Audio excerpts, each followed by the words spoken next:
Hello everyone, সালামু আলাইকুম। কি অবস্থা সবার? আশা করি তোমরা সবাই অনেক ভালো আছো। প্রশ্ন ব্যাংক সলভিং সিরিজের ওয়ান শট ক্লাস নিয়ে চলে আসলাম। তোমাদের সিএম ভাইয়া পড়াশোনা করতেছি রুয়েটে। তোমরা যারা আমার এই প্লে লিস্টের আগের ক্লাসগুলো করছো তারা জানো এই ক্লাসে আমরা ভার্সিটি ক প্রশ্ন ব্যাংকের বিগত বছরে আসা প্রশ্নগুলো একদম তোমাকে থিওরি সহ ডিটেইলসে কভার করে দিব এবং একই সাথে এই অধ্যায়ে যত এমসিকিউ ট্রিক্স, এমসিকিউ হ্যাকস এবং হাতে ক্যালকুলেশন আছে সেগুলো তোমাদেরকে সুন্দর করে বুঝাই দেওয়া হবে। এই ক্লাসটা শেষে তোমার কাজ হবে ভাইয়া যা পড়াচ্ছে তার একটা শর্ট নোট তৈরি করবা এবং তোমার কাছে যে ভার্সিটির প্রশ্ন ব্যাংক আছে সেই প্রশ্ন ব্যাংক খুব সুন্দর করে বুঝে বুঝে সলভ করবা।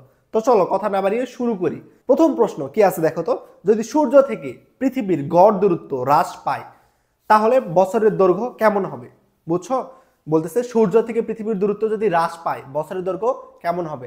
আমরা কেপলারের তৃতীয় সূত্র থেকে জানি তাই না, যে কোনো গ্রহের পর্যায়কালের বর্গ সূর্য থেকে এর দূরত্বের ঘনের সমানুপাতিক। তাহলে আমরা কি জানি, কোন গ্রহের পর্যায়কালের বর্গ সূর্য থেকে এর দূরত্বের ঘনফলের সমানুপাতিক। তাহলে দেখো তো এখানে আমরা কি দেখতেছি, টি এর সাথে আর এর সম্পর্ক কি সমানুপাতিক, তাই না? তার মানে আমরা যদি আর কে বৃদ্ধি করি টিও বৃদ্ধি পাবে, আবার যদি আমরা আর কে হ্রাস করি তাহলে টি এর মানও হ্রাস পাবে। কোশ্চেনে কি বলতেছে, পৃথিবীর গড় দূরত্ব যদি হ্রাস করো, অর্থাৎ এই আর এর মান যদি তুমি হ্রাস করো তাহলে টি এর মান কি হবে বলতো? পর্যায়কাল কি হবে? হ্রাস পাবে, তাই না? তাহলে অ্যান্সার কি হবে বলতো? যেহেতু আমরা কি করতেছি, দূরত্ব হ্রাস করতেছি, তাই আমাদের বছরের দৈর্ঘ্য হ্রাস পাবে। তাহলে অ্যান্সার হবে আমাদের এ নাম্বার। বুঝছো না? চলো পরেরটা দেখি। চলো তো এই এমসিকিউটা দেখো কি বলতেছে, সূর্য থেকে পৃথিবীর দূরত্ব যদি বর্তমান দূরত্বের অর্ধেক হয় তাহলে এক বছরে কত দিন হবে? আমরা কেপলারের সূত্র দেখছি না, যে কি গ্রহের পর্যায়কালের বর্গ এর দূরত্বের ঘনফলের সমানুপাতিক। তো এই জায়গা থেকে আমরা লিখতে পারি যে টি টুর উপর স্কোয়ার ডিভাইডেড বাই টি ওয়ানের উপর square equal to R two divided by R one to the power cube. ঠিক আছে না? এটা আমাদের সূত্র। তো আমরা কি করছি, সূর্য থেকে পৃথিবীর দূরত্ব বর্তমান দূরত্বের অর্ধেক করে দিছি। তো বর্তমান দূরত্ব আর ওয়ান সমান যদি আর হয় তাহলে আর টু সমান কি হবে বলতো? অর্ধেক করে দিছি, তার মানে আর বাই টু। এবং বর্তমানে পৃথিবীর পর্যায়কাল টি ওয়ান সমান কত? 365 দিন, তাই না? হ্যাঁ, তাহলে এবার আমরা ক্যালকুলেশন করব। দেখো, টি টুর উপর স্কোয়ারকে এই পাশে রাখো, টি ওয়ানের উপর স্কোয়ারকে ওই পাশে পার করে দাও, তাই না? তো টি ওয়ানের মান কত? 365, তার মানে 365-র উপর স্কোয়ার ইন্টু, দেখো তো আমাদের আর টুর মান কত? আর বাই টু, তাই না? আর টুর মান আর বাই টু, আর নিচে আমাদের কি আছে? আর ওয়ানের মান কত? আর। তো উপরে নিচে কাটাকাটি করো, তাহলে কি থাকে বলো তো? 1/2 এর উপর কিউব, তাই না? উপরে আর নিচে আর কাটো, তাহলে এখানে উপরে আছে আমাদের 1/2। এখন 1/2 এর উপর কিউব করব, করে কত হয় দেখো, তাহলে টি টুর উপর স্কোয়ার ইকুয়াল টু 365-এর উপর স্কোয়ার ইন্টু, দেখো 1/2 এর উপর কিউব করলে কত হবে? 1/8 হবে। এবার এই পাশে আমার কার মান প্রয়োজন? টি টু এর মান প্রয়োজন না, তাহলে আমরা এই স্কোয়ারটাকে ওই পাশে পার করে দিব, দিলে কি হবে? রুট হবে। তাহলে টি টু সমান আমরা লিখতে পারি রুট ওভার 365-এর উপর স্কোয়ার ইন্টু রুট ওভার 1/8। তো দেখো তো এই স্কোয়ার রুট কি হবে? কেটে যাবে, গিয়ে কি থাকবে এখানে? 365। তাহলে দেখো কি হলো, স্কোয়ার রুট কেটে গেল। এবার রুট ওভার 8কে রুট করলে কত হয় বলো তো? তো আমরা 8কে রুট করলে কত হয় সেটা একটু বের করা কঠিন, তাই আমরা হিসেবের সুবিধার জন্য 8কে কত ধরে নিব? 9 ধরে নিব। 9কে রুট করলে কত হবে? 3 হবে। তাহলে হিসেবের সুবিধার জন্য আমরা কি করলাম? 8কে 9 ধরে নিলাম, তাহলে 9-এর উপর রুট করলে কত হয়? 3 হয়, তাই না? এবার কাটাকাটি করে দেখো, তাহলে 3 দ্বারা কি করবা? এই 3কে কাটো 1, 3 দ্বারা আবার কি করবা? 6কে কাটো, কত হবে? 2। 3 দ্বারা যখন তুমি 5কে ভাগ দিবা, 3 5-এর মধ্যে কয়বার যায়? একবার যায়, তাই না? তার মানে 121 দশমিক আমার সামথিং হবে। অ্যান্সার কি হবে আমাদের? 121 দশমিক সামথিং। তাহলে আমরা কি পাইলাম, যে পৃথিবীর বর্তমান পর্যায়কাল কত হবে? 121 দশমিক সামথিং। তাহলে আমাদের অ্যাকুরেট অ্যান্সার কত হবে বলতো? 121-এর চেয়ে একটু বড়, তাই না? কিসের জন্য? দেখো, 8কে আমরা কি ধরে নিয়েছি? 9।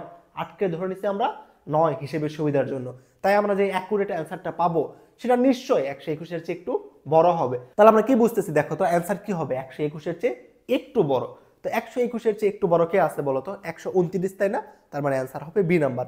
তুমি কি বলবা 175 এটা হবে? 175 কি এটা হওয়া সম্ভব? সম্ভব না। 121-এর চেয়ে অল্প একটু বড় হবে, 175 হওয়া কোনোভাবেই সম্ভব না। ক্লিয়ার কি বলতো? হাতে ক্যালকুলেশন কিন্তু খুব একটা কঠিন না। আমরা যেভাবে তোমাকে হাতে ক্যালকুলেশন শেখাচ্ছি এভাবে তুমি একটু নিজে নিজে যখন প্র্যাকটিস করবা তাহলে হাতে ক্যালকুলেশন নিয়ে তোমার একটা সিঙ্গেল এমসিকিউতেও প্রবলেম হবে না। আমি ক্লাসে যা যা তোমাকে করাচ্ছি এই প্লেলিস্টটা যদি তুমি কমপ্লিট করো প্রথম থেকে শেষ পর্যন্ত, এবং তোমাকে যেভাবে হাতে ক্যালকুলেশন করানো শিখাচ্ছে বা তোমাকে আমি চিন্তা করা শিখাচ্ছে যে একটা প্রবলেম এই ধরনের আসলে তুমি কিভাবে চিন্তা করতে পারো, তো তোমার এই প্রবলেম সলভিং ক্যাপাবিলিটি বাড়াইতে হবে।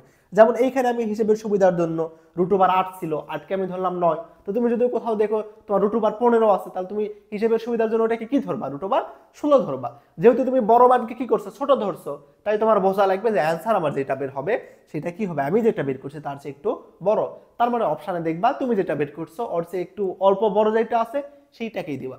এমসিকিউর জন্য আমাদের সুবিধা কি, যেহেতু আমাদের এখানে অপশান দেওয়া আছে, অপশান দেওয়া আছে মানে তোমার একদম অ্যাকুরেট ক্যালকুলেটর করার প্রয়োজন নেই। আমরা নিজের সুবিধার জন্য যে কোনো একটা ভ্যালুকে নিজের মতো করে ধরে নিব। এইখানে আমি কি করতেছি, ছোট মানকে একটু বড় করে ধরতেছি হিসাবের সুবিধার জন্য, তাহলে অ্যান্সারটা একটু বড় হবে। যদি উল্টা কাজ করতাম যে বড় মানকে ছোট করতাম, তাহলে অ্যান্সারটা আমার মনে রাখতে হইতো যে যা আমি বের করতেছি তার চেয়ে একটু ছোট হবে। এইভাবে যখন নিজে নিজে প্র্যাকটিস করবা তখন এমনিতেই তুমি হাতে ক্যালকুলেশন পারবা, হাতে ক্যালকুলেশনে তোমাকে আটকাইতে পারবে না। দেখো এই এমসিকিউ কিন্তু অনেক সহজ, কিন্তু হাতে ক্যালকুলেশনের জন্য তোমরা 90% এই এমসিকিউ হয়তো ছেড়ে আসতা।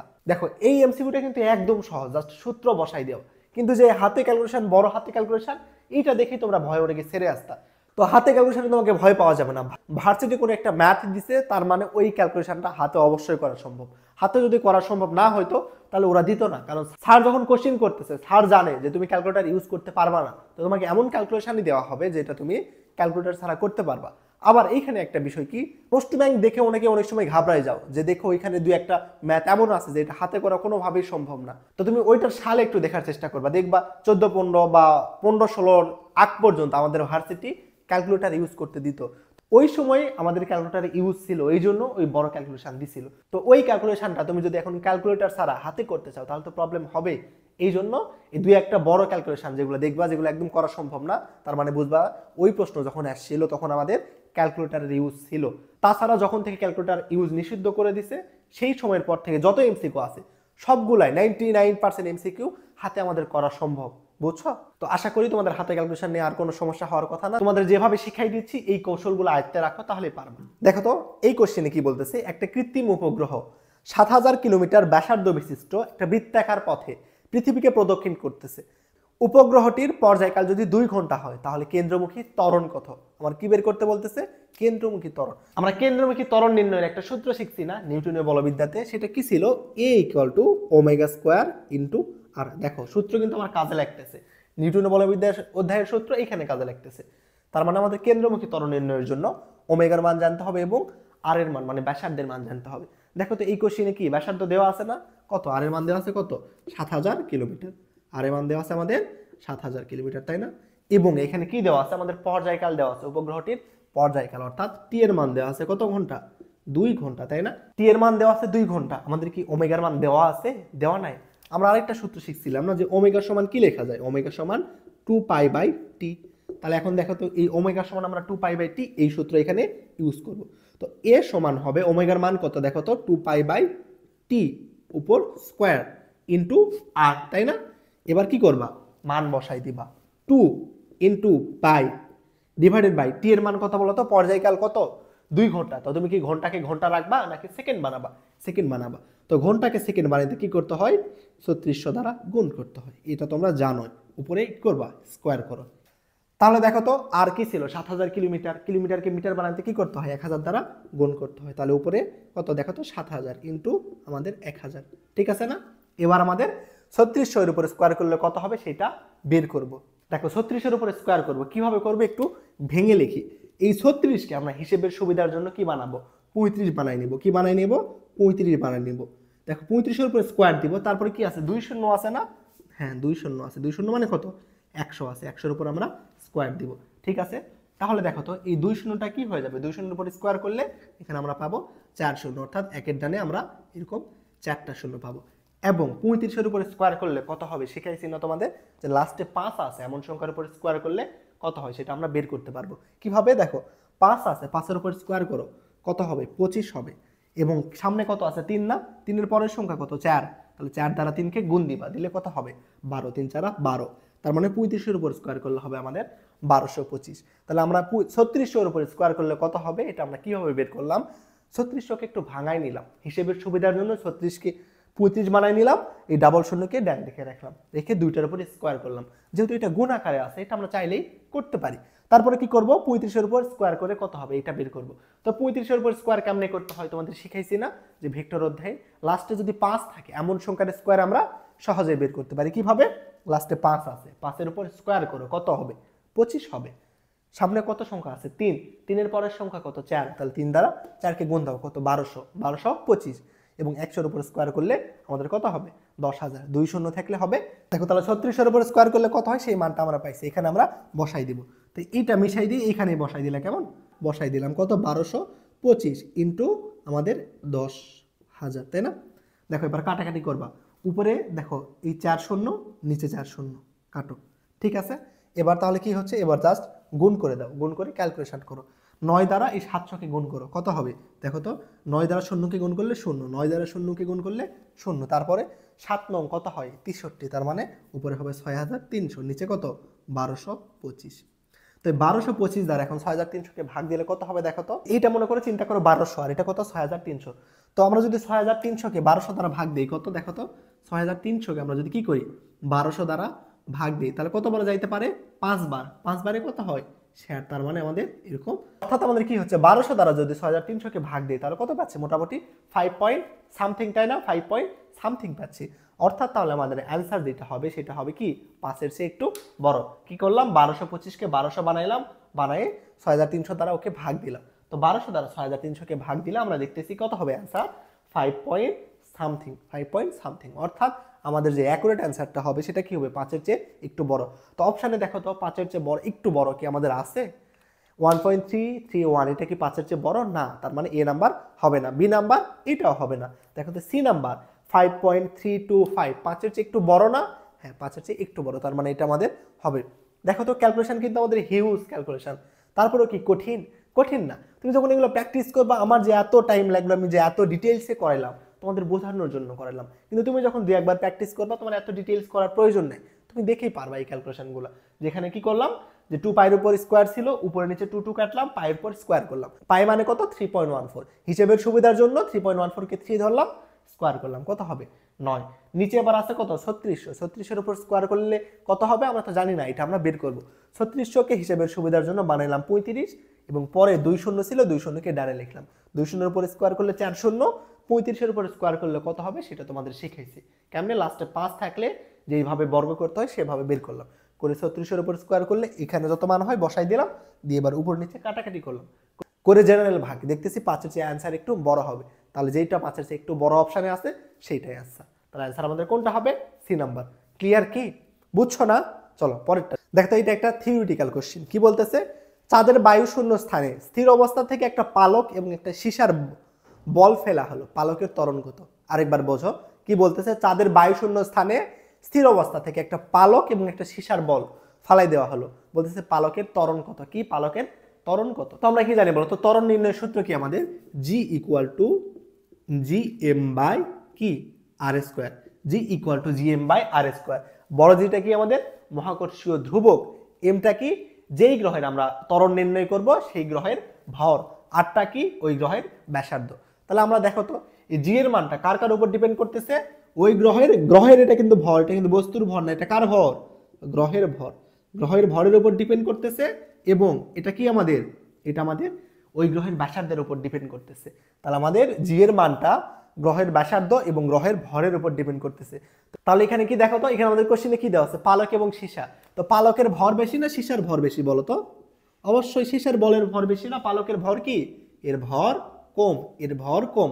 তো কোশ্চেনে তোমাকে বলতেছে এখন পালকের ত্বরণ কেমন হবে? পালকের ত্বরণ কেমন হবে? সীসার চেয়ে বেশি হবে নাকি সীসার চেয়ে কম হবে? তো তুমি এখানে কি দেখতেছো? পালকের কি ভর কম, তাই না? পালকের ভর সীসার চেয়ে কম। তো এইখান থেকে তুমি এখন দেখবা যে জি এর সাথে ভরের সম্পর্ক কি? সমানুপাতিক। যেহেতু পালকের ভর কম তাই পালকের কি অভিকর্ষ ত্বরণ কম। তো তুমি কি দিবা তাহলে? পালকের ত্বরণ হবে কি সীসার ত্বরণের চেয়ে কম। গ নাম্বার, তাই না? বুঝছো কি? আসলে কি তাই? কি বললাম তোমাদের? দেখো এমটা আমাদের কি গ্রহের ভর, এটা কিন্তু আমাদের বস্তুর ভর না, মনে রাখবে। এটা কার ভর? গ্রহের ভর। তো গ্রহ যদি আমাদের সেম থাকে, অর্থাৎ গ্রহটা যদি চাঁদ হয়, তাহলে চাঁদের মধ্যে তুমি যেই টাইপেরই বস্তুকে ফেলো না কেন, সব বস্তু আমাদের সমান ত্বরণের নিচে পড়বে। কারণ কি? আমরা দেখতেছি ত্বরণ কার উপর ডিপেন্ড করতেছে? গ্রহের ভর এবং গ্রহের ব্যাসার্ধের উপর। তো গ্রহ যেহেতু ফিক্সড আছে, অর্থাৎ যেহেতু চাঁদই ওইটা আছে, তাদের মধ্যে আমরা কি করতেছি? 2টা বা 3টা বস্তুকে ফালাই দিচ্ছি, তার মানে চাঁদ ফিক্সড। চাঁদ ফিক্সড মানে কি চাঁদের ভর সেম এবং চাঁদের ব্যাসার্ধ সেম। তো তুমি একটা ইটকে ফালাই দিলে অথবা একটা তুমি পালককে যদি নিচে ফালাও তাহলে কি আমাদের চাঁদের ভর বা চাঁদের ব্যাসার্ধ চেঞ্জ হয়ে যাইতে পারে? পারে না। অর্থাৎ আমাদের জি এর মানটা জাস্ট গ্রহের ভর এবং গ্রহের ব্যাসার্ধের উপর ডিপেন্ড করতেছে। তো তুমি একটা পালককে ফালাও বা একটা সীসার বলকে ফালাও বা একটা গাড়িকে ফালাও না কেন, সব বস্তুর উপরেই সেম ত্বরণ কাজ করবে। বুঝছো? আমাদের জি এর মানটা এইসব কিছুর উপর ডিপেন্ড করে না, এই জন্য যে কোনো ধরনের বস্তুর উপর আমাদের সমান ত্বরণ কাজ করবে। তাহলে অ্যান্সার কি হবে বলতো? আমাদের অ্যান্সার হবে বি নাম্বার, যে পালকের ত্বরণ এবং সীসার ত্বরণের মান কি হবে? সমান হবে। বুঝছো কি? দেখো কোশ্চেন কিন্তু খুব একটা কঠিন না, কিন্তু তোমাকে এইভাবে কনফিউজ করে দিতে পারে। তুমি পরীক্ষা হয়তো এইভাবে চিন্তাই করবে না, তুমি চিন্তা করবা জির সাথে এম এর সম্পর্ক সমানুপাতিক, পালকের ভর কম, তাই আমাদের জি এর মান কম, অর্থাৎ পালক কম ত্বরণ অনুভব করবে। এটা ভেবে তুমি কি করবা? সিনেমাটা দিয়ে আসবা, কিন্তু অ্যান্সার কিন্তু এটা হবে না। ওকে, ক্লিয়ার করতে পারছি কি? আশা করি বুঝছো সবাই। তো চলো পরেরটা দেখি। তো ভাইয়া এই মাতে কি বলতেছে? পরস্পরকে স্পর্শ করা দুইটি অভিন্ন গোলক যাদের ভর 100 কেজি এবং ব্যাসার্ধ 5 মিটার, তাদের মধ্যে মহাকর্ষ বল নির্ণয় করতে বলতেছে। তো দুটো বস্তুর মধ্যে আমাদের মহাকর্ষ বল নির্ণয়ের সূত্র শিখছি না? নিউটন মহাশয় আমাদের দিয়ে গেছে এফ ইকুয়াল টু কি?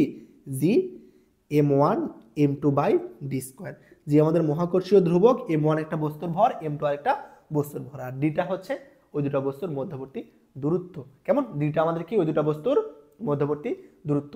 তো এই সূত্রটা মূলত আমাদের বিন্দু ভরের জন্য প্রযোজ্য। কেমন? তো দুটো বস্তুর মধ্যে যখন আমরা আকর্ষণ বল নির্ণয় করতে যাব, তো এই সম্পূর্ণ বস্তুটাকে আমরা একটা বিন্দু ভরের মতো কল্পনা করে বের করবো মহাকর্ষ বল। কেমন? তাহলে আমার দেখো তো কার কার মান প্রয়োজন? এফ নির্ণয়ের জন্য জি এর মান প্রয়োজন। জি এর মান কত? 6.673 গুণন 10 to the power minus 11 newton metre square per KG square. এটা তোমরা জানো। m1 একটা বস্তুর ভর, m2 আরেকটা বস্তুর ভর। তো দেখো তো আমাদের এখানে দুইটা বস্তু আছে না, প্রত্যেকটার ভর কত? 100 কেজি, এবং এরা পরস্পর থেকে কত দূরত্বে আছে বলো তো? এদের মধ্যবর্তী দূরত্ব কত? দেখো এইখান থেকে এইটুকুর দূরত্ব যদি 5 হয়, এটা কি প্রথম গোলকের ব্যাসার্ধ, এবং এই গোলকের ব্যাসার্ধ কত? 5 না? এই গোলকের ব্যাসার্ধ 5, এই গোলকের ব্যাসার্ধ 5। তাহলে এদের মধ্যবর্তী দূরত্ব কত? কেমনে বের করবো? আমরা কি বলছি যে আমরা এইখানে মহাকর্ষ বল বের করার জন্য একটা বস্তুকে আমরা একটা বিন্দুর সাথে কল্পনা করব। তাহলে এই গোলকটাকে আমরা ধরে নেব এই গোলকের সমস্ত ভর আমাদের এই যে এই গোলকের কেন্দ্রে কেন্দ্রীভূত আছে।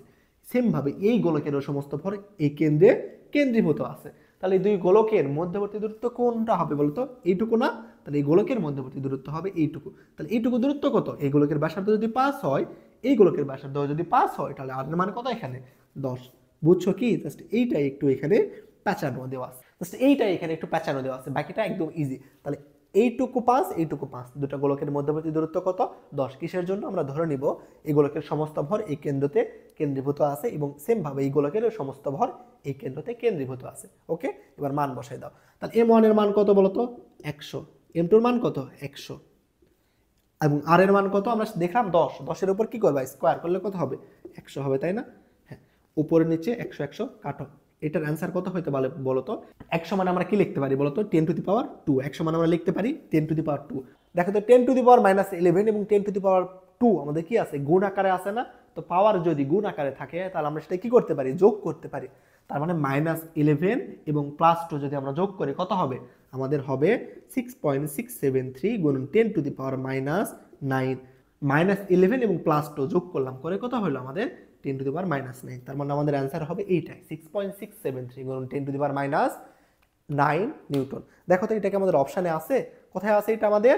এটা আমাদের আছে যে বি নাম্বারে। তাহলে অ্যান্সারটা কি হবে? B number. বুঝছো কি?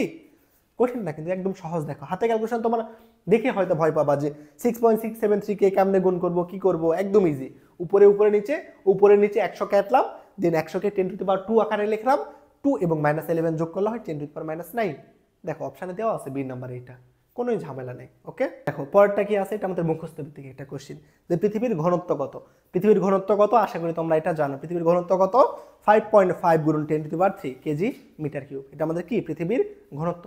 তো তুমি যেই পৃথিবীতে আসো এই পৃথিবী সম্পর্কে তোমার ডিটেইলসে জানতে হবে, নাহলে না জানাটা এটা একটা অপরাধের মতো মনে করো। পৃথিবীর ঘনত্ব কত তোমার জানতে হবে। কত? 5.5 গুণ 10 to the power 3 KG metre cube. এবং পৃথিবীর ভর কত বলো তো? পৃথিবীর ভর কত? পৃথিবীর ভর আমাদের 6 গুণ 10 টু দি পাওয়ার 24 কেজি। তো তুমি যেই পৃথিবীতে আসো সেই পৃথিবীর যদি ভর না জানো কেমন হলো বিষয়টা? পৃথিবীর ব্যাসার্ধও জানতে হবে। পৃথিবীর ব্যাসার্ধ কত? 6.4 গুণ 10 টু দি পাওয়ার 6 মিটার। এবং সূর্যের ভর কত বলো তো? আমাদের সূর্যের ভর হচ্ছে সূর্যের ভর 2 গুণন 10 টু দি পাওয়ার 13 কেজি। বুঝছো? যে কি পৃথিবীর ভর 6 গুণন 10⁻24 কেজি এবং পৃথিবীর ব্যাসার্ধ 6.4 গুণন 10⁻6 মিটার আর সূর্যের ভর 2 গুণন 10⁻13 কেজি। তো এই বিষয়গুলো অবশ্যই মুখস্থ রাখবে, এগুলো পরীক্ষায় আসে। দেখো তো এই ম্যাথ কি বলতেছে, পৃথিবীকে 6400 কিলোমিটার ব্যাসার্ধের একটা গোলক ধরলে ভূপৃষ্ঠ থেকে কত কিলোমিটার উচ্চতায় অভিকর্ষ ত্বরণের মান ভূপৃষ্ঠের অভিকর্ষ ত্বরণের মানে 1/64 অংশ হবে। বুঝলা, যে বলতেছে ভূপৃষ্ঠ থেকে কত উচ্চতায় অভিকর্ষ ত্বরণের মান পৃথিবীর অভিকর্ষ ত্বরণের মানের 1/64 অংশ হবে। তো আমরা কি জানি বলতো, এইচ উচ্চতায় কি, এইচ উচ্চতায় জি নির্ণয় সূত্র বা এইচ উচ্চতায় অভিকর্ষ ত্বরণ, এইচ উচ্চতায় পৃথিবীর অভিকর্ষ ত্বরণ নির্ণয় সূত্র Gm/r+h²। আবার এইচ গভীরতায় অভিকর্ষ ত্বরণ নির্ণয় সূত্র কি, গভীরতা মানে কি, মনে করি তুমি এটা পৃথিবীর পৃষ্ঠে আছে, কেমন পৃথিবী তুমি পৃষ্ঠ থেকে খনন করে ভিতরের দিকে গেছো, এইচ গভীরতায়। মনে করো তুমি পৃথিবীর পৃষ্ঠ থেকে এরকম খনন করে পৃথিবীর ভিতরে গেছে, সেটা কি এইচ গভীরতায়। এইচ গভীরতায় অভিকর্ষ ত্বরণ নির্ণয় সূত্র একটা এবং পৃথিবী পৃষ্ঠ থেকে এইচ উচ্চতায় অভিকর্ষ ত্বরণ নির্ণয় সূত্র আমাদের আরেকটা। তো বলো তো আমাদের পৃথিবী পৃষ্ঠ থেকে যত উপরের দিকে উঠবো অভিকর্ষ ত্বরণের মান কি হবে, তত বৃদ্ধি পাবে না হ্রাস পাবে? হ্রাস পাবে, তাই না? আমরা পৃথিবী পৃষ্ঠ থেকে যত উপরে উঠি অভিকর্ষ ত্বরণের মান হ্রাস পাইতে শুরু করবে, হ্রাস পাইতে পাইতে একসময় গিয়ে কি হবে, জিরো হবে। সেম ভাবে আমরা পৃথিবী পৃষ্ঠ থেকে কেন্দ্রের দিকে যত আসবো অভিকর্ষ ত্বরণের মান কি হবে, তত হ্রাস পাবে। হ্রাস পাইতে পাইতে কেন্দ্রে এসে অভিকর্ষ ত্বরণের মান কি, শূন্য হবে। তাই এইচ গভীরতায় আমাদের অভিকর্ষ ত্বরণ নির্ণয় সূত্র দেখো কি, GH prime equal two G into 1 minus H/R। এটা আমাদের কি, এইচ গভীরতায় অভিকর্ষ ত্বরণ নির্ণয় সূত্র, আর এটা এইচ উচ্চতায় অভিকর্ষ ত্বরণ নির্ণয় সূত্র। ওকে, তো এইখান থেকে আমরা আরেকটা বিষয় জানি বলতো, G ইকুয়াল টু কি, Gm/r², তাই না? G ইকুয়াল টু কি, Gm/r²। তো এইখান থেকে Gr²টাকে এই পাশে নিয়ে আসো তো, Gr² ইকুয়াল টু কি, Gm। এটা আমরা লিখতেই পারি। তার মানে যেখানে Gm আছে সেখানে চাইলে আমরা কি লিখতে পারবো, Gr² লিখতে পারবো। তো এই সূত্রতে আমরা দেখো কি করব, GH ইকুয়াল টু Gm এর জায়গায় আমরা কি লিখে দিব, Gr² লিখে দিব। কিসের জন্য লিখে দিচ্ছি একটু পরেই বুঝবা। দেখো তাহলে r+h², তাই না? হ্যাঁ, এটা আমাদের সূত্র। এবার দেখো তো কোশ্চেন আমাদের শর্ত বলে দিছে না, যে ভূপৃষ্ঠ থেকে কত উচ্চতায় অভিকর্ষ ত্বরণের মান পৃথিবীর অভিকর্ষ ত্বরণের মানের 1/64 অংশ হবে। তো ধরে নিলাম ভূপৃষ্ঠ থেকে এইচ উচ্চতায় অভিকর্ষ ত্বরণের মান GH পৃথিবীর অভিকর্ষ ত্বরণের মানের 1/64 অংশ হবে। বুঝলা, যে ভূপৃষ্ঠ থেকে এইচ উচ্চতায় অভিকর্ষ ত্বরণের মান পৃথিবীর অভিকর্ষ ত্বরণের 1/64 হবে। এইখান থেকে আমরা লিখতে পারি কি বলতো, GH/G ইকুয়াল টু কত, 1/64। GH/G এর মানটা এবার আমরা এই মেইন সূত্রে বসাই দিব।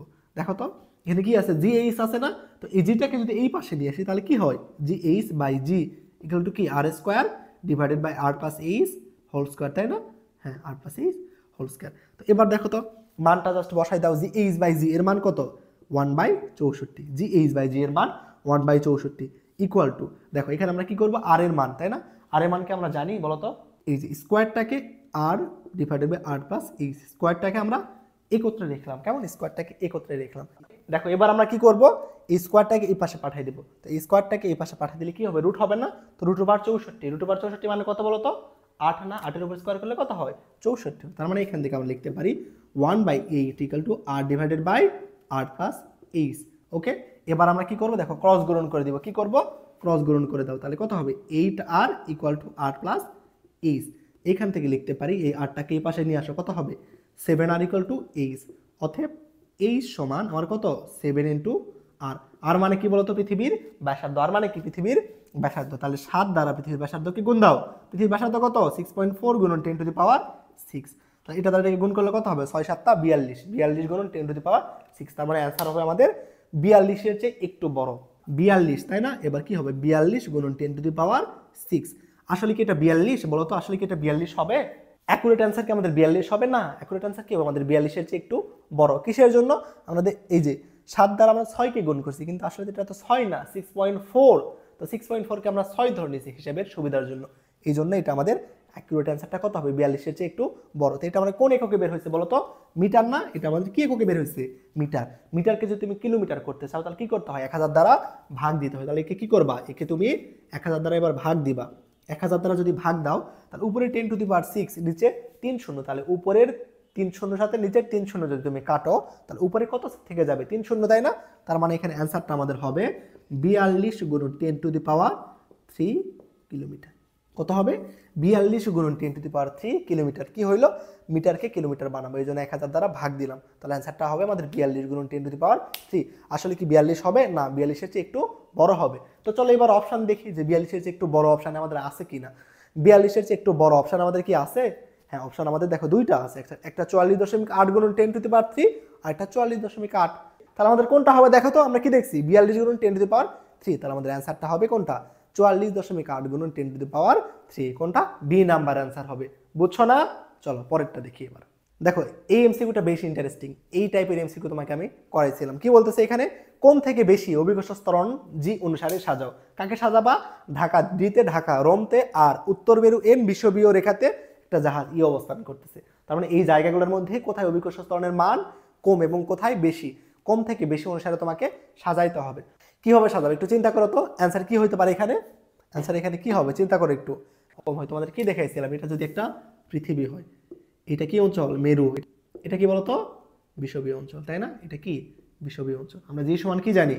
জি equal to G M by R square. G equal to কি G M by R square. অর্থাৎ জি এর সাথে আর এর সম্পর্ক কি ব্যস্তানুপাতিক, আর এর মান বেশি হলে জি এর মান কি হবে? কম হবে।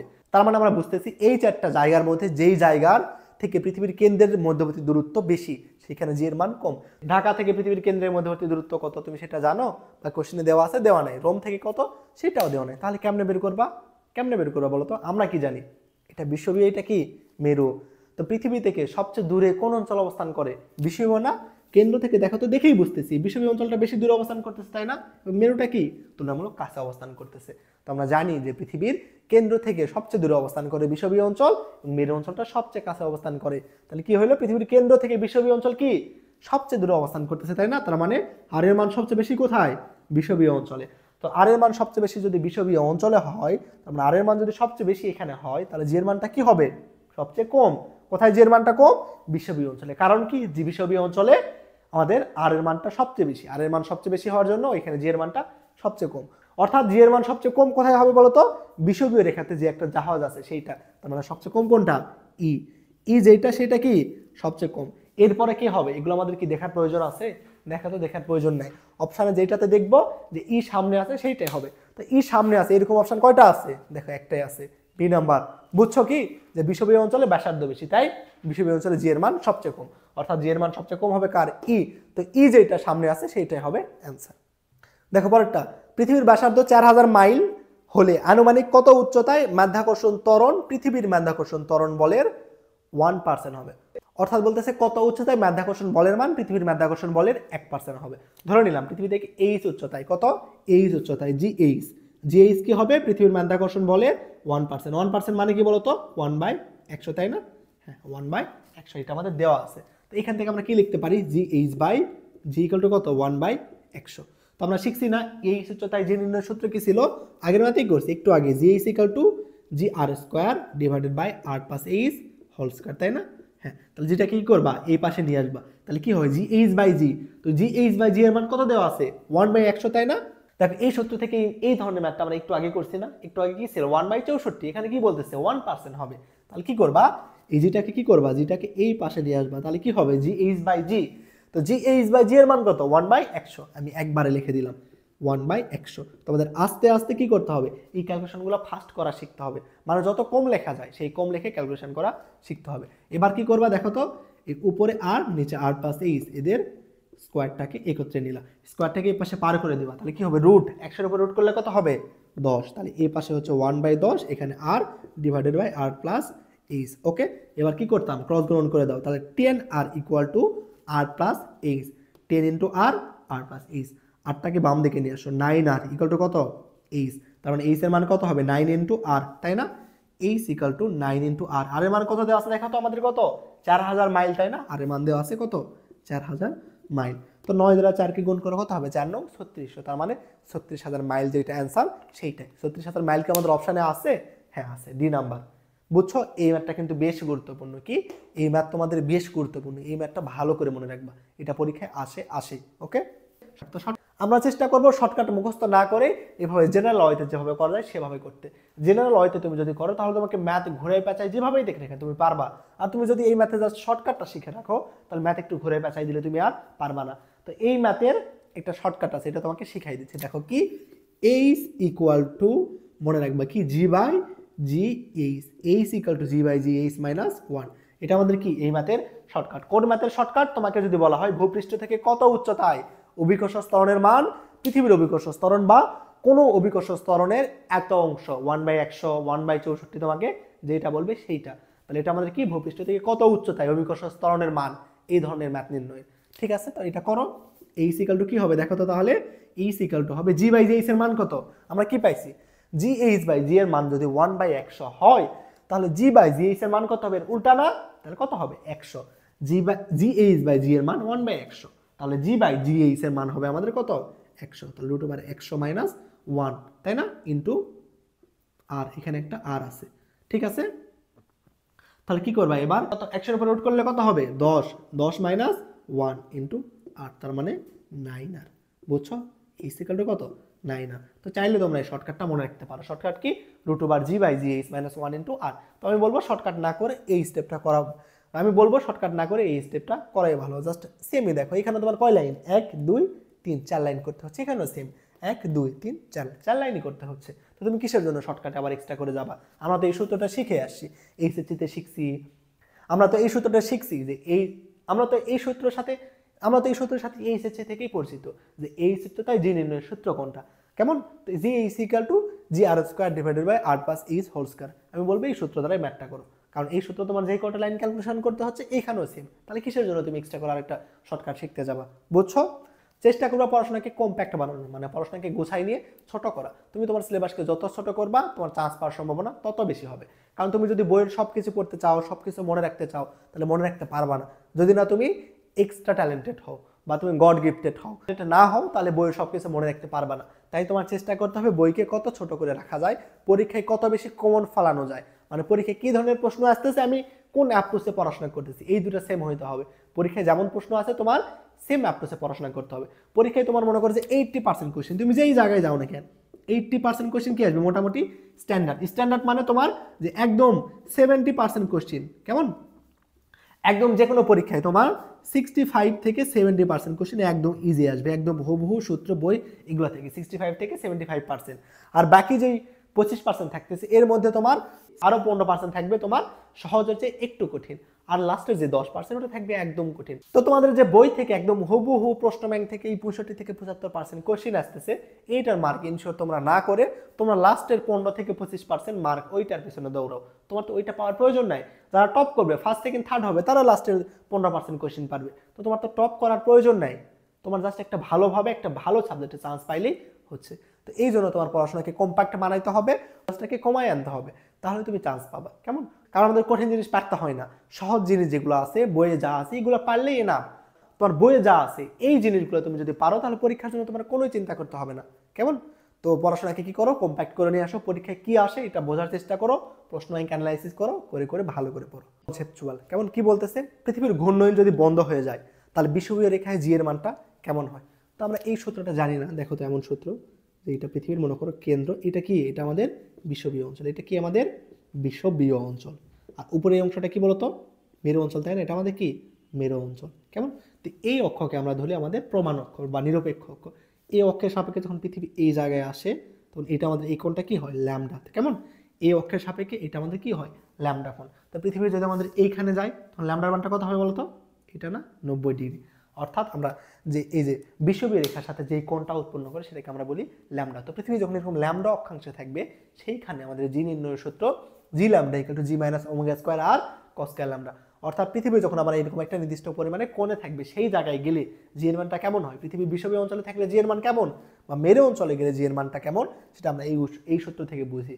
অর্থাৎ যখন একটা কোণ দেওয়া থাকবে, পৃথিবী যখন একটা কোণে থাকবে G lambda equal to G minus omega square R cos square lambda. এখানে ওমেগাটা কি আমাদের পৃথিবীর ঘূর্ণয়ন বেগ, কেমন, এবং আর তো আরই বুঝতেছে পৃথিবীর ব্যাসার্ধ ল্যামডাটা কি কত কোণে আছে সেইটা। তো পৃথিবী যখন মেরু অঞ্চলে যাবে বলতো, পৃথিবী যখন মেরু অঞ্চলে যাবে তখন ল্যামডার মান কত 90। মনে রাখবা মেরু অঞ্চলে গেলে ল্যামডার মান কত হয় 90। এগুলো তোমরা অনেকে মুখস্থ করো, তো যদি জাস্ট মুখস্থ করো না বোঝে তাহলে পরীক্ষায় গিয়ে মনে রাখতে পারবা না, গুলাই ফেলবা। মেরু অঞ্চলে যখন যাবা তখন ল্যামডার মান কত দেখো তো 90। যখন তুমি বিষুবীয় অঞ্চলে আসো, বিষুবীয় অঞ্চল মানে কোনটা, এইটা না, তো তোমার এই অক্ষের সাপেক্ষে এই অক্ষয় কত কোণে থাকবে 0 ডিগ্রি, তার মানে আমাদের বিষুবীয় অঞ্চলে ল্যামডার মান কত, বিষুবীয় অঞ্চলে ল্যামডার মান 0। বুঝলা কি যে পৃথিবী যখন মেরু অঞ্চলে যাবে তখন দেখো তো এই রেখার সাপেক্ষে কত কোণে আছে, 90 কোণে, এই জন্য ল্যামডার মান 90। পৃথিবী যখন বিষুবীয় অঞ্চলে থাকবে, বিষুবীয় অঞ্চলে থাকা মানে কি, যখন এইখানে থাকবে, তাই না? তো এইখানে যখন পৃথিবী থাকতেছে তখন এই অক্ষের সাপেক্ষে ল্যামডার মানটা 0, তাই কি? হ্যাঁ, ল্যামডার মান এখানে 0। তো কোশ্চেনে কি বলতেছে দেখো, পৃথিবীর ঘূর্ণয়ন যদি কি হয়ে যায়, বন্ধ হয়ে যায়। পৃথিবীর ঘূর্ণয়ন বন্ধ হওয়া মানে কি বলতো, পৃথিবীর ঘূর্ণয়ন বন্ধ হওয়া মানে কি, ওমেগার মান কত, ওমেগার মান 0। পৃথিবীর ঘূর্ণয়ন বন্ধ হওয়া মানে কি, ওমেগার মান 0। বিষুবীয় অঞ্চলে স্বাভাবিক অবস্থায় জি এর মান কত, এটা আমরা একটু নির্ণয় করব। কোথায়, বিষুবীয় অঞ্চলে। দেখো কি অঞ্চলে, বিষুবীয় অঞ্চলে। বিষুবীয় অঞ্চলে আমাদের জি ল্যামডার মান স্বাভাবিক অবস্থায় কত, জি মাইনাস ওমেগা স্কোয়ার আর। তো দেখো তো পৃথিবী যখন বিষুবীয় অঞ্চলে আছে তখন আমাদের ল্যামডার মান কত, 0 না? তো ল্যামডার জায়গায় যদি 0 বসাই দাও তাহলে কত হবে, cos 0 এর মান কত, 1। তার মানে আমরা পাইলাম বিষুবীয় অঞ্চলে আমাদের জি এর মানটা কি হয়, জি মাইনাস ওমেগা স্কোয়ার আর। বিষুবীয় অঞ্চলে আমাদের জি এর মানটা হয় জি মাইনাস ওমেগা স্কোয়ার আর। এখন তোমাকে যদি বলা হয় যে বিষুবীয় অঞ্চলে যদি পৃথিবীর ঘূর্ণয়ন হঠাৎ করে বন্ধ হয়ে যায়, কি বিষুবীয় অঞ্চলে তোমার পৃথিবীর ঘূর্ণয়ন যদি কি হয়ে যায়, হঠাৎ করে বন্ধ হয়ে যায়, পৃথিবীর ঘূর্ণয়ন বন্ধ হয়ে যাওয়া মানে কি, ওমেগার মানটা 0। তাহলে বলতেছে এখন তোমার জি এর মানটা কেমন হবে। তাহলে দেখো তো বিষুবীয় অঞ্চলে আমাদের নতুন জি কি, জি ল্যামডা কখন আমরা বের করব, যখন এই ওমেগার মানটা কি 0 হয়ে যাবে, অর্থাৎ পৃথিবীর ঘূর্ণয়ন বন্ধ হয়ে যাবে। তো পৃথিবীর ঘূর্ণয়ন যদি বন্ধ হয়ে যায় তাহলে আমাদের বিষুবীয় অঞ্চলে দেখো তো জি ল্যামডা প্রাইম কি হবে, আমাদের জি মাইনাস ওমেগার মানটা কত, 0। তো ওমেগার মান যদি 0 হয় তাহলে এখানে আমাদের কি আসছে, টোটালি 0। তাহলে আমরা বলতে পারি যে পৃথিবীর ঘূর্ণয়ন যখন বন্ধ হয়ে যাবে বিষুবীয় অঞ্চলে তখন আমরা জি ল্যামডার মান কি হবে, জি, তাই না? এটা কখন, যখন ঘূর্ণয়ন বন্ধ হয়ে যায় তখন অভিকর্ষ ত্বরণের মান কি হয়, জি। এবং দেখো তো পৃথিবী যখন কি ছিল, বিষুবীয় অঞ্চলে ঘুরতেছিল, পৃথিবী যখন বিষুবীয় অঞ্চলে ঘুরতেছিল তো এই ঘোরা অবস্থায় সেখানে আমাদের জি কি ছিল, জি এর মানটা ছিল জি মাইনাস ওমেগা স্কোয়ার আর। এটা পৃথিবী যখন বিষুবীয় অঞ্চলে স্বাভাবিকভাবে ঘোরে তখন জি এর মান এইটা। তো এখন তোমাকে কোশ্চেনে বলা হয়েছে যে বিষুবীয় অঞ্চলে যখন এই ঘূর্ণয়নটা বন্ধ হয়ে যাবে, ঘূর্ণয়ন বন্ধ হয়ে গেলে বিষুবীয় অঞ্চলে আমার মানটা কি হয়, অভিকর্ষ ত্বরণের মান জি হয়। তাহলে এখন যখন ঘূর্ণয়ন বন্ধ হচ্ছে তখন অভিকর্ষ ত্বরণের মান এইটা। ঘূর্ণয়ন বন্ধ হওয়ার আগে বিষুবীয় অঞ্চলে অভিকর্ষ ত্বরণের মান ছিল এইটা। তাহলে এখন বলতেছে কতটুকু তোমার বৃদ্ধি বা হ্রাস পাবে বলো তো। তাহলে কতটুকু বৃদ্ধি বা হ্রাস পাবে বের করো। আমরা কি করবা, এই যে এখন যেটা হইলো জি ল্যামডা থেকে কি করবা, আগের জি ল্যামডাকে বাদ দিবা। তো এখনকার অভিকর্ষ ত্বরণ অর্থাৎ পৃথিবীর ঘূর্ণয়ন বন্ধ হওয়ার ফলে অভিকর্ষ ত্বরণের মান কত, জি, তাই না? এবং আগের অভিকর্ষ ত্বরণের মান কত ছিল দেখো তো, এইটা না? হ্যাঁ এইটা। তাহলে কি করবা, এটা থেকে আগেরটা বাদ দিবা। আগে ছিল জি মাইনাস মাইনাসে মাইনাসে plus omega square R, G G কাটো। তাহলে এখান থেকে আমরা বলতে পারি G lambda minus G lambda equal to omega square R. তো এইখান থেকে আমরা বলতে পারি কি দেখো তো, G lambda prime equal to কি হয় দেখো তো, G lambda prime equal to omega square R plus G lambda. বুঝলা? দেখো তো জি ল্যামডা প্রাইমের মান কি হচ্ছে, ওমেগা স্কোয়ার আর ইন্টু জি ল্যামডা। জি ল্যামডা প্রাইম মানে কি বলতো, যখন পৃথিবী বিষুবীয় অঞ্চলে এসে ঘূর্ণয়নটা থেমে গেছে তার মান। জি ল্যামডা প্রাইম মানে কি, এই দেখো জি ল্যামডা প্রাইম মানে যখন আমাদের ওমেগার মানটা 0 ছিল, ওমেগার মান যখন 0 সেটা আমাদের কি, জি ল্যামডা প্রাইম, ঠিক আছে? আর জি ল্যামডাটা কি, পৃথিবী যখন বিষুবীয় অঞ্চলে স্বাভাবিক অবস্থায় ঘোরে তখন আমাদের মান কত। তো স্বাভাবিক অবস্থায় যখন ঘুরতেছিল পৃথিবী তখন তার অভিকর্ষ ত্বরণের মান এত, পৃথিবীর ঘূর্ণয়ন বন্ধ হয়ে গেলে জি ল্যামডা প্রাইম তখন অভিকর্ষ ত্বরণের মান এত। আমরা দেখবো এখন কত আমাদের বৃদ্ধি বা হ্রাস পাচ্ছে অভিকর্ষ ত্বরণ। তাহলে আমাদের জি ল্যামডা প্রাইম থেকে এই জি ল্যামডাকে বাদ দিব, জি ল্যামডা প্রাইম থেকে জি কে বাদ দিলাম। তাহলে জি থেকে এটা বাদ দিলাম, দিয়ে জি জি বাদ। তাহলে আমাদের কি পাচ্ছি, G lambda prime minus G lambda equal to omega square R. আমার কার মান প্রয়োজন, জি ল্যামডা প্রাইম, অর্থাৎ যখন ঘূর্ণয়ন বন্ধ হয়ে যায় তখন অভিকর্ষ ত্বরণ কেমন এইটা আমার প্রয়োজন। তাহলে আমাদের জি ল্যামডা প্রাইম প্রয়োজন। জি ল্যামডা প্রাইম সমান কি দেখতেছি বলতো, ওমেগা স্কয়ার আর প্লাস জি ল্যামডা। তো এইটা দেখে তুমি কি বুঝতেছো, জি ল্যামডা মানে কি বলতো, আমার আগের অভিকর্ষ ত্বরণ মানে স্বাভাবিক অবস্থায় বিষুবীয় অঞ্চলে অভিকর্ষ ত্বরণের মান ছিল যেটা, সেটা জি ল্যামডা। পৃথিবীর ঘূর্ণয়ন যখন বন্ধ হয়ে যায় তখনকার যে অভিকর্ষ ত্বরণের মান সেটা কি হচ্ছে দেখো তো, আগের চেয়ে ওমেগা স্কয়ার আর বেশি না। অর্থাৎ যখন পৃথিবীর ঘূর্ণয়ন বন্ধ হয়ে যায় তখন যে অভিকর্ষ ত্বরণের মান সেইটা হবে আগের যেই ঘূর্ণয়ন ছিল তার চেয়ে ওমেগা স্কয়ার আর বেশি। অর্থাৎ এইখান থেকে আমরা বলতে পারি পৃথিবীর ঘূর্ণয়ন যদি বন্ধ হয়ে যায় হঠাৎ করে তাহলে আমাদের বিষুবীয় অঞ্চলে অভিকর্ষ ত্বরণের মান আগের অভিকর্ষ ত্বরণের মানের চেয়ে কি হবে, বৃদ্ধি পাবে। বুঝছো কি বললাম, যে পৃথিবীর ঘূর্ণয়ন যদি হঠাৎ করে থেমে যায়, পৃথিবীর ঘূর্ণয়ন হঠাৎ করে যদি থেমে যায়, কোন অঞ্চলে থেমে যায়, বিষুবীয় অঞ্চলে থেমে যায়, তাহলে আমাদের যে অভিকর্ষ ত্বরণের মান পাবো সেইটা হবে আগের অভিকর্ষ ত্বরণের মানের চেয়ে বেশি। তো পরীক্ষায় এইটা আসে যে কত গুণ বেশি হয়, দেখবা যে এখনকার অভিকর্ষ ত্বরণের মান আগের অভিকর্ষ ত্বরণের মানের চেয়ে 17 গুণ বেশি। বিষুবীয় অঞ্চলে যদি পৃথিবীর ঘূর্ণয়ন থেমে যায় তাহলে অভিকর্ষ ত্বরণের মান হয় আগের অভিকর্ষ ত্বরণের 17 গুণ বেশি।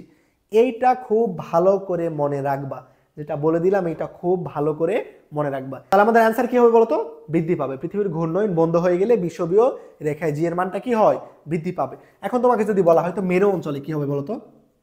মেরু অঞ্চলে তোমাকে কোশ্চিনে যদি বলা হয় যে মেরু অঞ্চলে পৃথিবীর ঘূর্ণয়ন যদি হঠাৎ করে থেমে যায় তাহলে তোমার অভিকর্ষ ত্বরণের মান কেমন হবে? তো দেখো তো মেরু অঞ্চলের জন্য কি করবা? মেরু অঞ্চলের জন্য জি ল্যামডার মান দেখো কি, মেরু অঞ্চলের জন্য আমরা কি লিখবো? জি ল্যামডা। মেরু অঞ্চলের জন্য জি ল্যামডা কি লিখবো? জি মাইনাস ওমেগা স্কোয়ার। আর মেরু অঞ্চল যখন দেখো মেরু অঞ্চল যখন তখন আমাদের ল্যামডার মান কত? 90 না? মেরু অঞ্চলে ল্যামডার মান 90। তো এখানে যদি cos স্কোয়ার ল্যামডা, ল্যামডার মান 90 বসায় দাও তো cos 90 এর মান কত? 0 আসে। তো এইখান থেকে দেখি আমরা মেরু অঞ্চলে পৃথিবীর অভিকর্ষ ত্বরণের মান কি হয়? জি। মেরু অঞ্চলে পৃথিবীর অভিকর্ষ ত্বরণের মান কি হয়? জি। আবার যদি পৃথিবীর ঘূর্ণয়ন বন্ধ হয়ে যায়, কি ঘূর্ণয়ন বন্ধ হয়ে যায়, তার মানে জি ল্যামডা প্রাইম, জি ল্যামডা প্রাইম। পৃথিবীর ঘূর্ণয়ন যদি বন্ধ হয়ে যায় তাহলে মেরু অঞ্চলে আমাদের জি এর মান কি হবে? মেরু অঞ্চলে জি এর মান হবে জি মাইনাস ওমেগা স্কোয়ারের মান কত? পৃথিবীর ঘূর্ণয়ন বন্ধ হয়ে গেছে মানে ওমেগার মান 0। তাও দেখো তাহলে আমাদের জি ল্যামডা প্রাইমের মান কি হইলো? জি হইলো, তাই না? তো এইখান থেকে আমরা কি দেখতেছি যে মেরু অঞ্চলে পৃথিবীর ঘূর্ণয়ন যদি থেমে যায় তাহলে সেইখানে অভিকর্ষ ত্বরণের মান হয় জি, এবং মেরু অঞ্চলে স্বাভাবিক অবস্থায় ও পৃথিবীর অভিকর্ষ ত্বরণের মান কি হয়? জি হয়। তাহলে আমরা বলতে পারি এখান থেকে যে পৃথিবীর স্বাভাবিক অবস্থায় মেরু অঞ্চলে অভিকর্ষ ত্বরণের মানও ছিল জি, এখনো আছে জি, ঘূর্ণয়ন বন্ধ হওয়ার পরেও আছে জি। তাহলে আমাদের অভিকর্ষ ত্বরণের মান কি হবে? পরিবর্তন কি হবে? হবে না। তার মানে আগে যা ছিল এখনো তা থাকবে, অর্থাৎ একই থাকবে। তো তোমার যদি মেরু অঞ্চলে পৃথিবীর ঘূর্ণয়ন বন্ধ করা হয় বা পৃথিবীর ঘূর্ণয়ন যদি বন্ধ হয়ে যায় তাহলে অভিকর্ষ ত্বরণের মানে কিন্তু কোনো চেঞ্জ হবে না। কিসের জন্য? কারণ আমরা দেখতেছি যে মেরু অঞ্চলে স্বাভাবিক অবস্থায় পৃথিবীর অভিকর্ষ ত্বরণের মান হয় জি। তো মেরু অঞ্চলে ঘূর্ণয়ন যখন বন্ধ হয়ে গেছে মানে ওমেগার মান যখন 0 হয়ে গেছে সেইখানে অভিকর্ষ ত্বরণের মান কি হচ্ছে? আমাদের সেই জি হচ্ছে। আগেও ছিল জি মেরু অঞ্চলে, ঘূর্ণয়ন বন্ধ হওয়ার পরেও আছে জি। তার মানে কি কোনো চেঞ্জ হচ্ছে? হচ্ছে না। তাহলে আমরা বলতে পারবো মেরু অঞ্চলে পৃথিবীর ঘূর্ণয়ন বন্ধ হয়ে গেলে জি এর মান একই থাকে। আর বিষুবীয় অঞ্চলে কি হয়? বিষুবীয় অঞ্চলে পৃথিবীর ঘূর্ণয়ন বন্ধ হয়ে গেলে অভিকর্ষ ত্বরণের মান আগের অভিকর্ষ ত্বরণের মানের চেয়ে বৃদ্ধি পায়। কত গুণ বৃদ্ধি পায়? 17 গুণ বৃদ্ধি পায়। তো নিজে নিজেই থিওরিটা একটু ভালো করে বোঝার চেষ্টা করবা, এখান থেকে তোমাকে ঘুরে পেঁচাই বিভিন্ন ম্যাথ দিতে পারে। তো এইটা যদি বোঝো তোমাকে যেই ম্যাথে ঘুরে পেঁচাই দেখ না কেন তুমি পারবা আশা করি। দেখো এই ম্যাথ কি বলতেছে, ভূপৃষ্ঠে অভিকর্ষ ত্বরণের মান 10 মিটার পার সেকেন্ড স্কোয়ার, একটা খনির তলদেশের মান 5 মিটার পার সেকেন্ড স্কোয়ার, পৃথিবীর ব্যাসার্ধ 6 গুণ 10⁶ হইলে খনির গভীরতা কত? তো এইচ গভীরতায় অভিকর্ষ ত্বরণ নির্ণয়ের সূত্র কি বলতো? একটু আগেই দেখাই দিছি, G H prime equal to G into 1 minus H by R. এই অধ্যায়ে তুমি সূত্রগুলো যদি খুব ভালো করে পারো তাহলে সব এমসিকিউ তুমি পারবা। আচ্ছা, সূত্র থেকে সরাসরি কোনো ঘোরাই পাছাই দেয় না, সূত্র থেকে সরাসরি এমসিকিউ দেয়। এই অধ্যায়টা সবচেয়ে ইজি, কেমন? এই অধ্যায়টা অনেক বেশি ইজি। তো এই অধ্যায়ের সূত্রগুলো ভালো করে মনে রাখবা তাহলেই পারবা। তো আমরা কি জানি? এই অধ্যায়ের সূত্রগুলো ভালো করে মনে রাখবা আর এই যে বড় বড় ক্যালকুলেশনগুলো প্র্যাকটিস করবা তাহলেই পারবা। তুমি যদি সূত্র পারো, থিওরি পারো, কিন্তু যদি ক্যালকুলেশন না পারো এই অধ্যায় থেকে কিন্তু তুমি যেই এমসিকিউ আসবে সেটা করতে পারবা না, কারণ এই অধ্যায়ে যে এমসিকিউটা দিবে সেটা ক্যালকুলেশন একটু বড়ই হবে।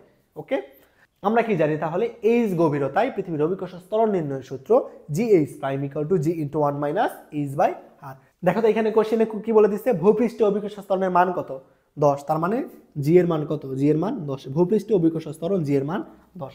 যখন আমরা কি যাই? খনির তলদেশে যাই মানে এইচ গভীরতা যাই, তখন এইচ গভীরতায় অভিকর্ষ ত্বরণ কি? জি এইচ প্রাইম, এটার মান কত? 5। ঠিক আছে, পৃথিবীতে 10, এইচ গভীরতায় কত? 5। এবার আমরা মান বসাই দিব। দেখো জি এইচ প্রাইমের মান কত?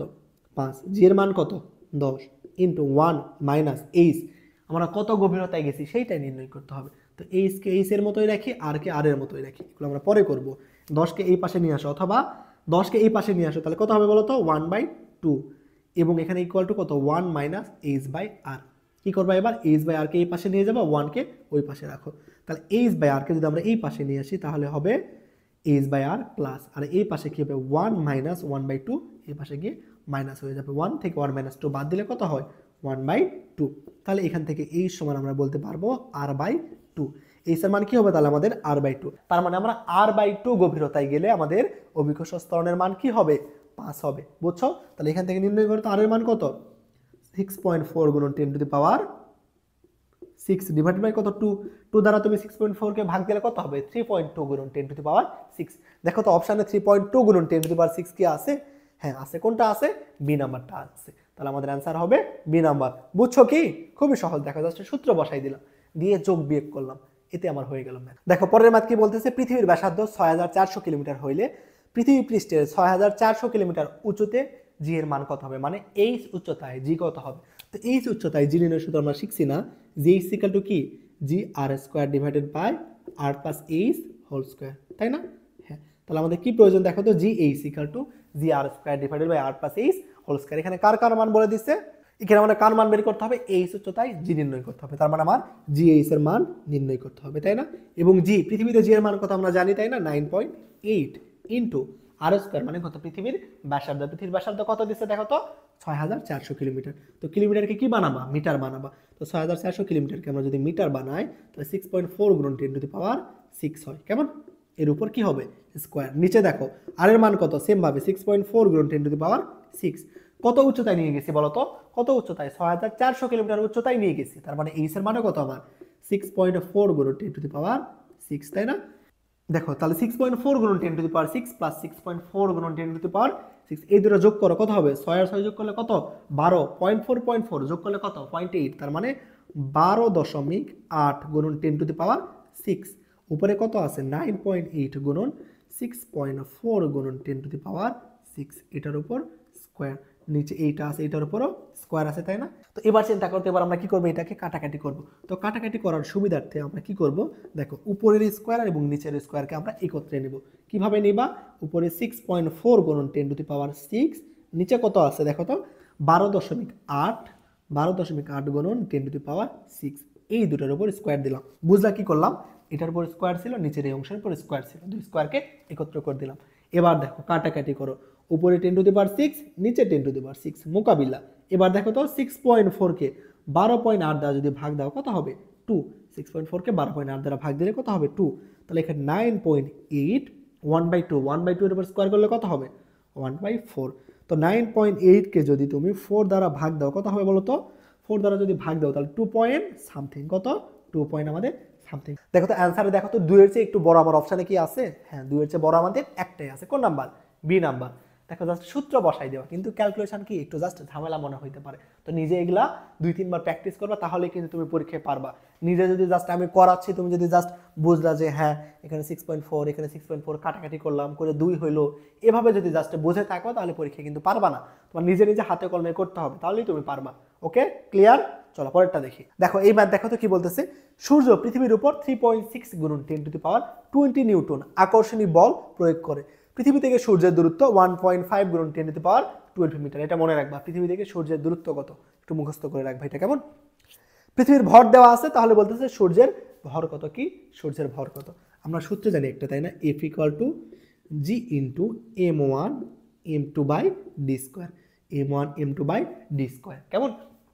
তো পৃথিবী এবং সূর্যের মধ্যে আকর্ষণ বলের মান কত, তো পৃথিবী এবং সূর্যের মধ্যে আকর্ষণ বলের মান কত সেটা দেওয়া আছে, কত দেখো তো 3.6 গুণন 10 টু দি পাওয়ার 30 নিউটন। বুঝছো এটা কি, পৃথিবী এবং সূর্যের মধ্যে আমাদের আকর্ষণ বল 10 টু দি পাওয়ার এটা 20, পৃথিবী এবং সূর্যের মধ্যে আকর্ষণ বলের মান দেওয়া আছে, এবং আমাদের দেওয়া আছে পৃথিবীর ভর, পৃথিবীর ভর কত 5.98 গুণন 10 টু দি পাওয়ার 24 কেজি, এটা পৃথিবীর ভর দেওয়া আছে। পৃথিবী থেকে সূর্যের দূরত্ব আমাকে দিয়ে দিছে, তার মানে কার মান, আর এর মান দিয়ে দিছে 1.5 গুণন 10 টু দি পাওয়ার 12 মিটার।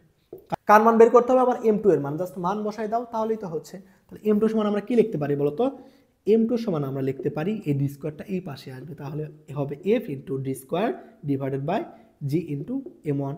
এবার জাস্ট কি করবা, মান বসাই দিবা, বাচ্চা ম্যাথ দেখো 6.673 গুণন 10 to the power minus 11 into পৃথিবীর ভর কত দেখো তো 5.98 কে আমরা হিসেবে সুবিধার জন্য ধরে নেব 6, কেমন 6 গুণন 10 টু দি পাওয়ার 24 কেজি।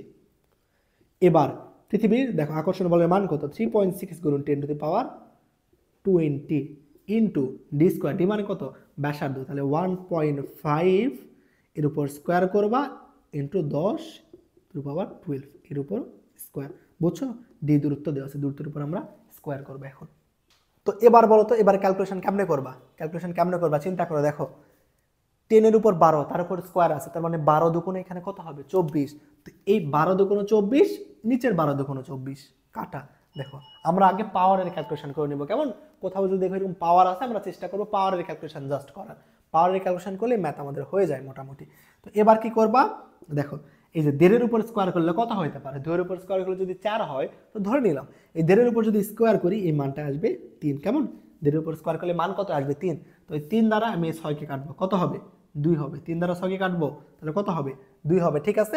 এবার আমরা পাওয়ার হিসেব করি। এই 10 টু দি পাওয়ার উপরে আছে 20, নিচে আছে কত 10 টু দি পাওয়ার 11, তাই না?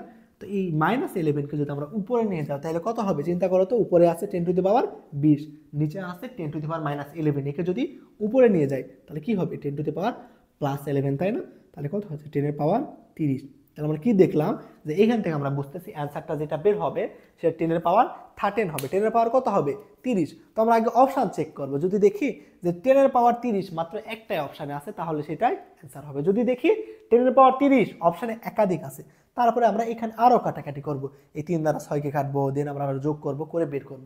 যদি দেখতেছি যে পাওয়ার ক্যালকুলেশন করে আমার হয়ে যাচ্ছে, দেন আর আমরা কাটাকাটি করব না, ঠিক আছে। আগে পাওয়ারটা দেখি অপশানে, চলো কি আছে 10 টু দি পাওয়ার 13 কয়টা আছে দেখো তো, এক্সট্রা আছে অপশন ডি নাম্বার 2.03 গুণ 10 টু দি পাওয়ার 13। বুঝছো কি 10 টু দি পাওয়ার 13 আমাদের অপশনে একটাই আছে, তাহলে অ্যান্সার কোনটা হবে ডি নাম্বার। যদি 10 টু দি পাওয়ার 13 আমার অপশনে একাধিক থাকতো তাহলে আমরা আরও এখানে ক্যালকুলেশন করে বের করতাম, বুঝছো না?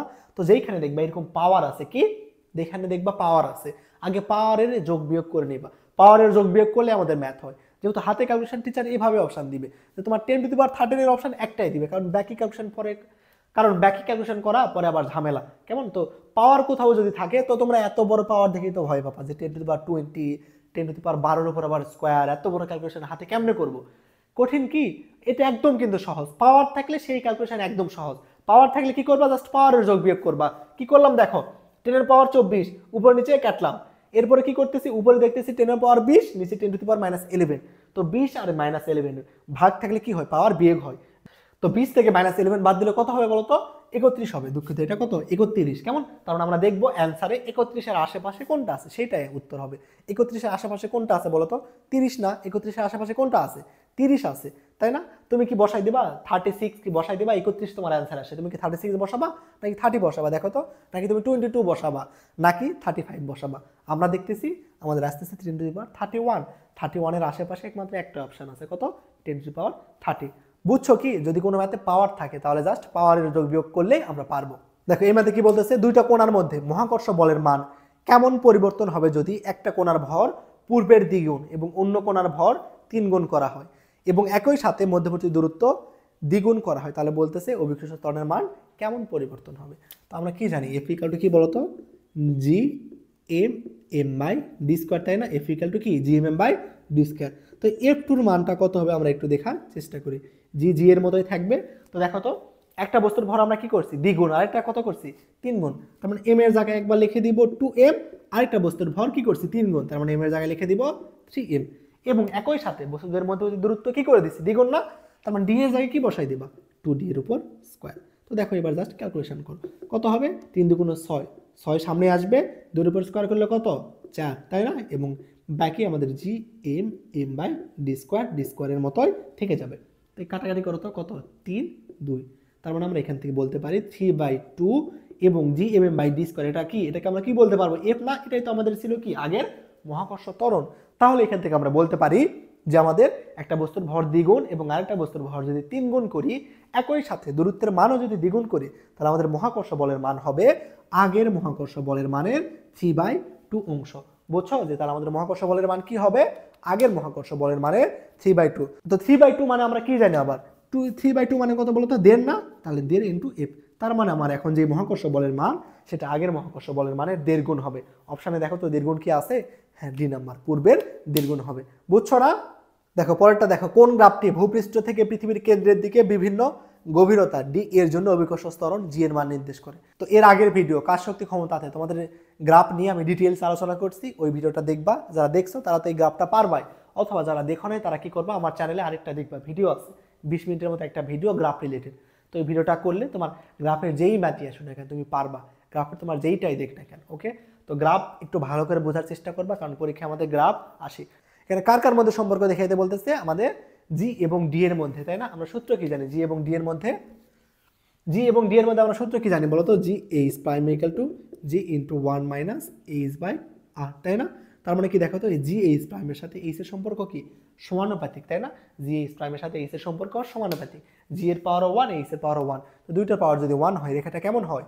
আমাদের সরল রেখা হয়। কিন্তু এইচ এর সামনে কি আছে? মাইনাস, তার মানে সরল রেখার ঢাল হবে মাইনাস, অর্থাৎ সরল রেখাটা এমন হবে। তো দেখো তো সরল রেখাটা এমন আছে, কোনটা আছে আমাদের? C number. তার মানে আমাদের অ্যান্সার হবে সি নাম্বার। তুমি এইটাকে অন্যভাবেও চিন্তা করতে পারো যে তুমি পৃথিবী পৃষ্ঠ থেকে যখন যত নিচে আসবা, কি পৃথিবী পৃষ্ঠ থেকে যখন তুমি যত নিচে আসবা জি এর মানটা তো কি হবে? কমতে থাকবে, তাই না? দেখো এখানে সেম কাজই হচ্ছে, তুমি ভূপৃষ্ঠ থেকে যত নিচের দিকে আসতেছে মানে কি দূরত্ব তোমার বাড়তেছে, দূরত্ব যত বাড়তেছে জি এর মানটা তত কমতেছে। বুঝছো আশা করি। দেখো এই ম্যাথে কি বলতেছে? চাঁদের অভিকর্ষ ত্বরণের মান পৃথিবীর অভিকর্ষ ত্বরণের মানের 6/1 চাঁদের ব্যাসার্ধ পৃথিবীর ব্যাসার্ধের 1/4। পৃথিবীর ভর এম হইলে চাঁদের ভর কত? তো দেখো আমরা পৃথিবীর অভিকর্ষ ত্বরণ যদি ধরে নিই জিই, কেমন? পৃথিবীর অভিকর্ষ ত্বরণ কি? জিই। এটা কার? পৃথিবীর অভিকর্ষ ত্বরণ কি? জিই। ওকে, তাহলে আমরা যদি চাঁদের অভিকর্ষ ত্বরণের মান যদি জিই হয়, কোশ্চিনে বলে দিছে যে চাঁদের অভিকর্ষ ত্বরণের মান হবে পৃথিবীর অভিকর্ষ ত্বরণের 1/6 অংশ। তো চাঁদের অভিকর্ষ ত্বরণ জি এর সমান লিখতে পারবো পৃথিবীর অভিকর্ষ ত্বরণের 1/6। ওকে, এবার কি বলতেছে দেখো তো, যে চাঁদের ব্যাসার্ধ পৃথিবীর ব্যাসার্ধের কত? 1/4। তো পৃথিবীর ব্যাসার্ধ যদি কি হয়? আর ই, এটা কার? পৃথিবীর ব্যাসার্ধ যদি আর ই হয়, দেখো পৃথিবীর ব্যাসার্ধ যদি আর ই হয় তাহলে চাঁদের ব্যাসার্ধ আর এম, চাঁদের ব্যাসার্ধ কি হবে? পৃথিবীর ব্যাসার্ধের 1/4। অর্থাৎ পৃথিবীর ব্যাসার্ধ আর ই হইলে চাঁদের ব্যাসার্ধ হবে পৃথিবীর 1/4 অংশ। ওকে, এবার বলতেছে পৃথিবীর ভর যদি এম হয়, পৃথিবীর ভর কি? এম। পৃথিবীর ভর এম, পৃথিবীর ভর এম হইলে চাঁদের ভর কত সেটা নির্ণয় করতে হবে। একদম ইজি। দেখো আমরা কি জানি? জি নির্ণয় সূত্র কি? G equal to G M by R square. G equal to কি? G M by R square. এবার আমরা জি এম, তাহলে আমরা জি ই সমান কি লিখতে পারবো বলতো? এম ই বাই আর এর উপর স্কোয়ার, তাই না? এটা আমার 1 নম্বর ইকুয়েশন। ওকে, এবার আমরা জি এম সমান কত সেটা লিখবো। জি এম মানে চাঁদের ক্ষেত্রে অভিকর্ষ ত্বরণ কত, তাহলে জি এর মান তো ফিক্সড সব জায়গায়, এম এম মানে চাঁদের ভর ডিভাইডেড বাই আর এম এর উপর স্কোয়ার, এটা আমার 2 নম্বর ইকুয়েশন। এবার কি করবা? তুমি 2 দ্বারা 1কে ভাগ দিবা। কি করবা? 2 দ্বারা 1কে ভাগ দিবা, দিলে কি হবে? দেখো আমার G M by G E, 2 নম্বর ইকুয়েশন 1 নম্বর ইকুয়েশনকে জেনারেল ভাবে ভাগ দিবা। ভাগ করা আশা করি তোমরা পারো। তাহলে আমাদের কি হবে? এখানে দেখো M M by M E into আমাদের R E by R M এর উপর স্কোয়ার। সাধারণভাবে 2 নম্বর ইকুয়েশনকে 1 নম্বর ইকুয়েশন দ্বারা ভাগ দিলে আমরা এইটা পাই যে G M by G equal to M M by M E into R E by R M এর উপর স্কোয়ার। তো তোমাদের তো এমসিকিউতে এত দুইটা ইকুয়েশন লিখবা, আবার ভাগ করবা, এত তো টাইম নাই, কেমন? তো কোথাও যদি আমাদের একটা ইকুয়েশনের অনুপাত প্রয়োজন হয়, একটা সূত্র থেকে তার অনুপাত প্রয়োজন হয়, কেমন? তখন আমরা সেটা কিভাবে বের করতে পারি? দেখো সহজ নিয়ম। জি এর সাথে আর এর সম্পর্ক কি বলতো? ব্যস্তানুপাতিক, তাই না? এবং জি এর সাথে এম এর সম্পর্ক সমানুপাতিক। তো এইখান থেকে আমরা বলতে পারি যেইখানে জি থাকবে তার সাথে সমানুপাতিকভাবে এম থাকবে, যেইখানে আর থাকবে তার সাথে ব্যস্তানুপাতিকভাবে আর হবে। ওকে, তাহলে দেখো তো এখানে কি আছে? জি এম উপরে আছে না? তো জি এম এর সাথে আমার বস্তুর ভর এম এম এর সম্পর্ক কি হবে? সমানুপাতিক। তো জি এম যেহেতু উপরে আছে এই জন্য এম এম আমার উপরে, জি ই যেহেতু নিচে আছে জি এর সাথে এম এর সম্পর্ক কি? সমানুপাতিক। ত্বরণের সাথে বস্তুর ভরের সম্পর্ক সমানুপাতিক, তাই জি ই নিচে থাকার জন্য এম ইও নিচে। এবং জি এর সাথে আর এর সম্পর্ক কি? ব্যস্তানুপাতিক, তাই না? তো জি ই যদি নিচে থাকে আর ই হবে উপরে, জি এম উপরে থাকলে আর ই হবে নিচে। বুঝছো? জাস্ট মান বসাই দিব। তো আমরা এই লাইনটাই সরাসরি করতে পারবো একবারে। আমাদের এত 1 2 নাম্বার ইকুয়েশন এগুলো লেখার এত টাইম নেই, আমাদের চেষ্টা করতে হবে যত ফাস্ট আমার ম্যাথ পারা যায়। ওকে, এবার দেখো এবার আমরা কি করব? মান বসাই দিব। দেখো তো জি এম এর মান কত? জি এম এর মান জি ই অর্থাৎ পৃথিবীর 1/6 অংশ, আর পৃথিবীরটা তো পৃথিবীর মতোই জি ই থাকবে। এবং দেখো তো চাঁদের ভর কত, এম এম এর মান কত সেটা আমার বের করতে হবে, তাই না? আমাদের এম এম কত এইটাই বের করতে হবে। পৃথিবীর ভরের মান কত? বড় হাতের এম ইন্টু দেখো তো পৃথিবীর ব্যাসার্ধ কত? পৃথিবীর ব্যাসার্ধ আমাদের আর ই, এবং আমাদের চাঁদের ব্যাসার্ধের মান কত? আর এম এর মান পৃথিবীর ব্যাসার্ধের 1/4 অংশ, তাহলে 1/4 স্কোয়ার। আর ই কাটো, জি ই কাটো, তাহলে এই পাশে কি থাকতেছে আমার? 1/6 ইন্টু দেখো এখানে এম এম আর নিচে বড় হাতের এম ইকুয়াল টু, দেখো তো এখানে 1/4 যদি আমরা ভাগ করি তাহলে 4 কি হবে?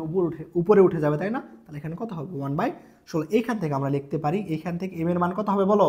এখানে এম এম সমান লিখবো আমরা 16, এই পাশে এসে ভাগ হবে, তাহলে 1/16 ইন্টু 1/6 ইকুয়াল ইন্টু এম।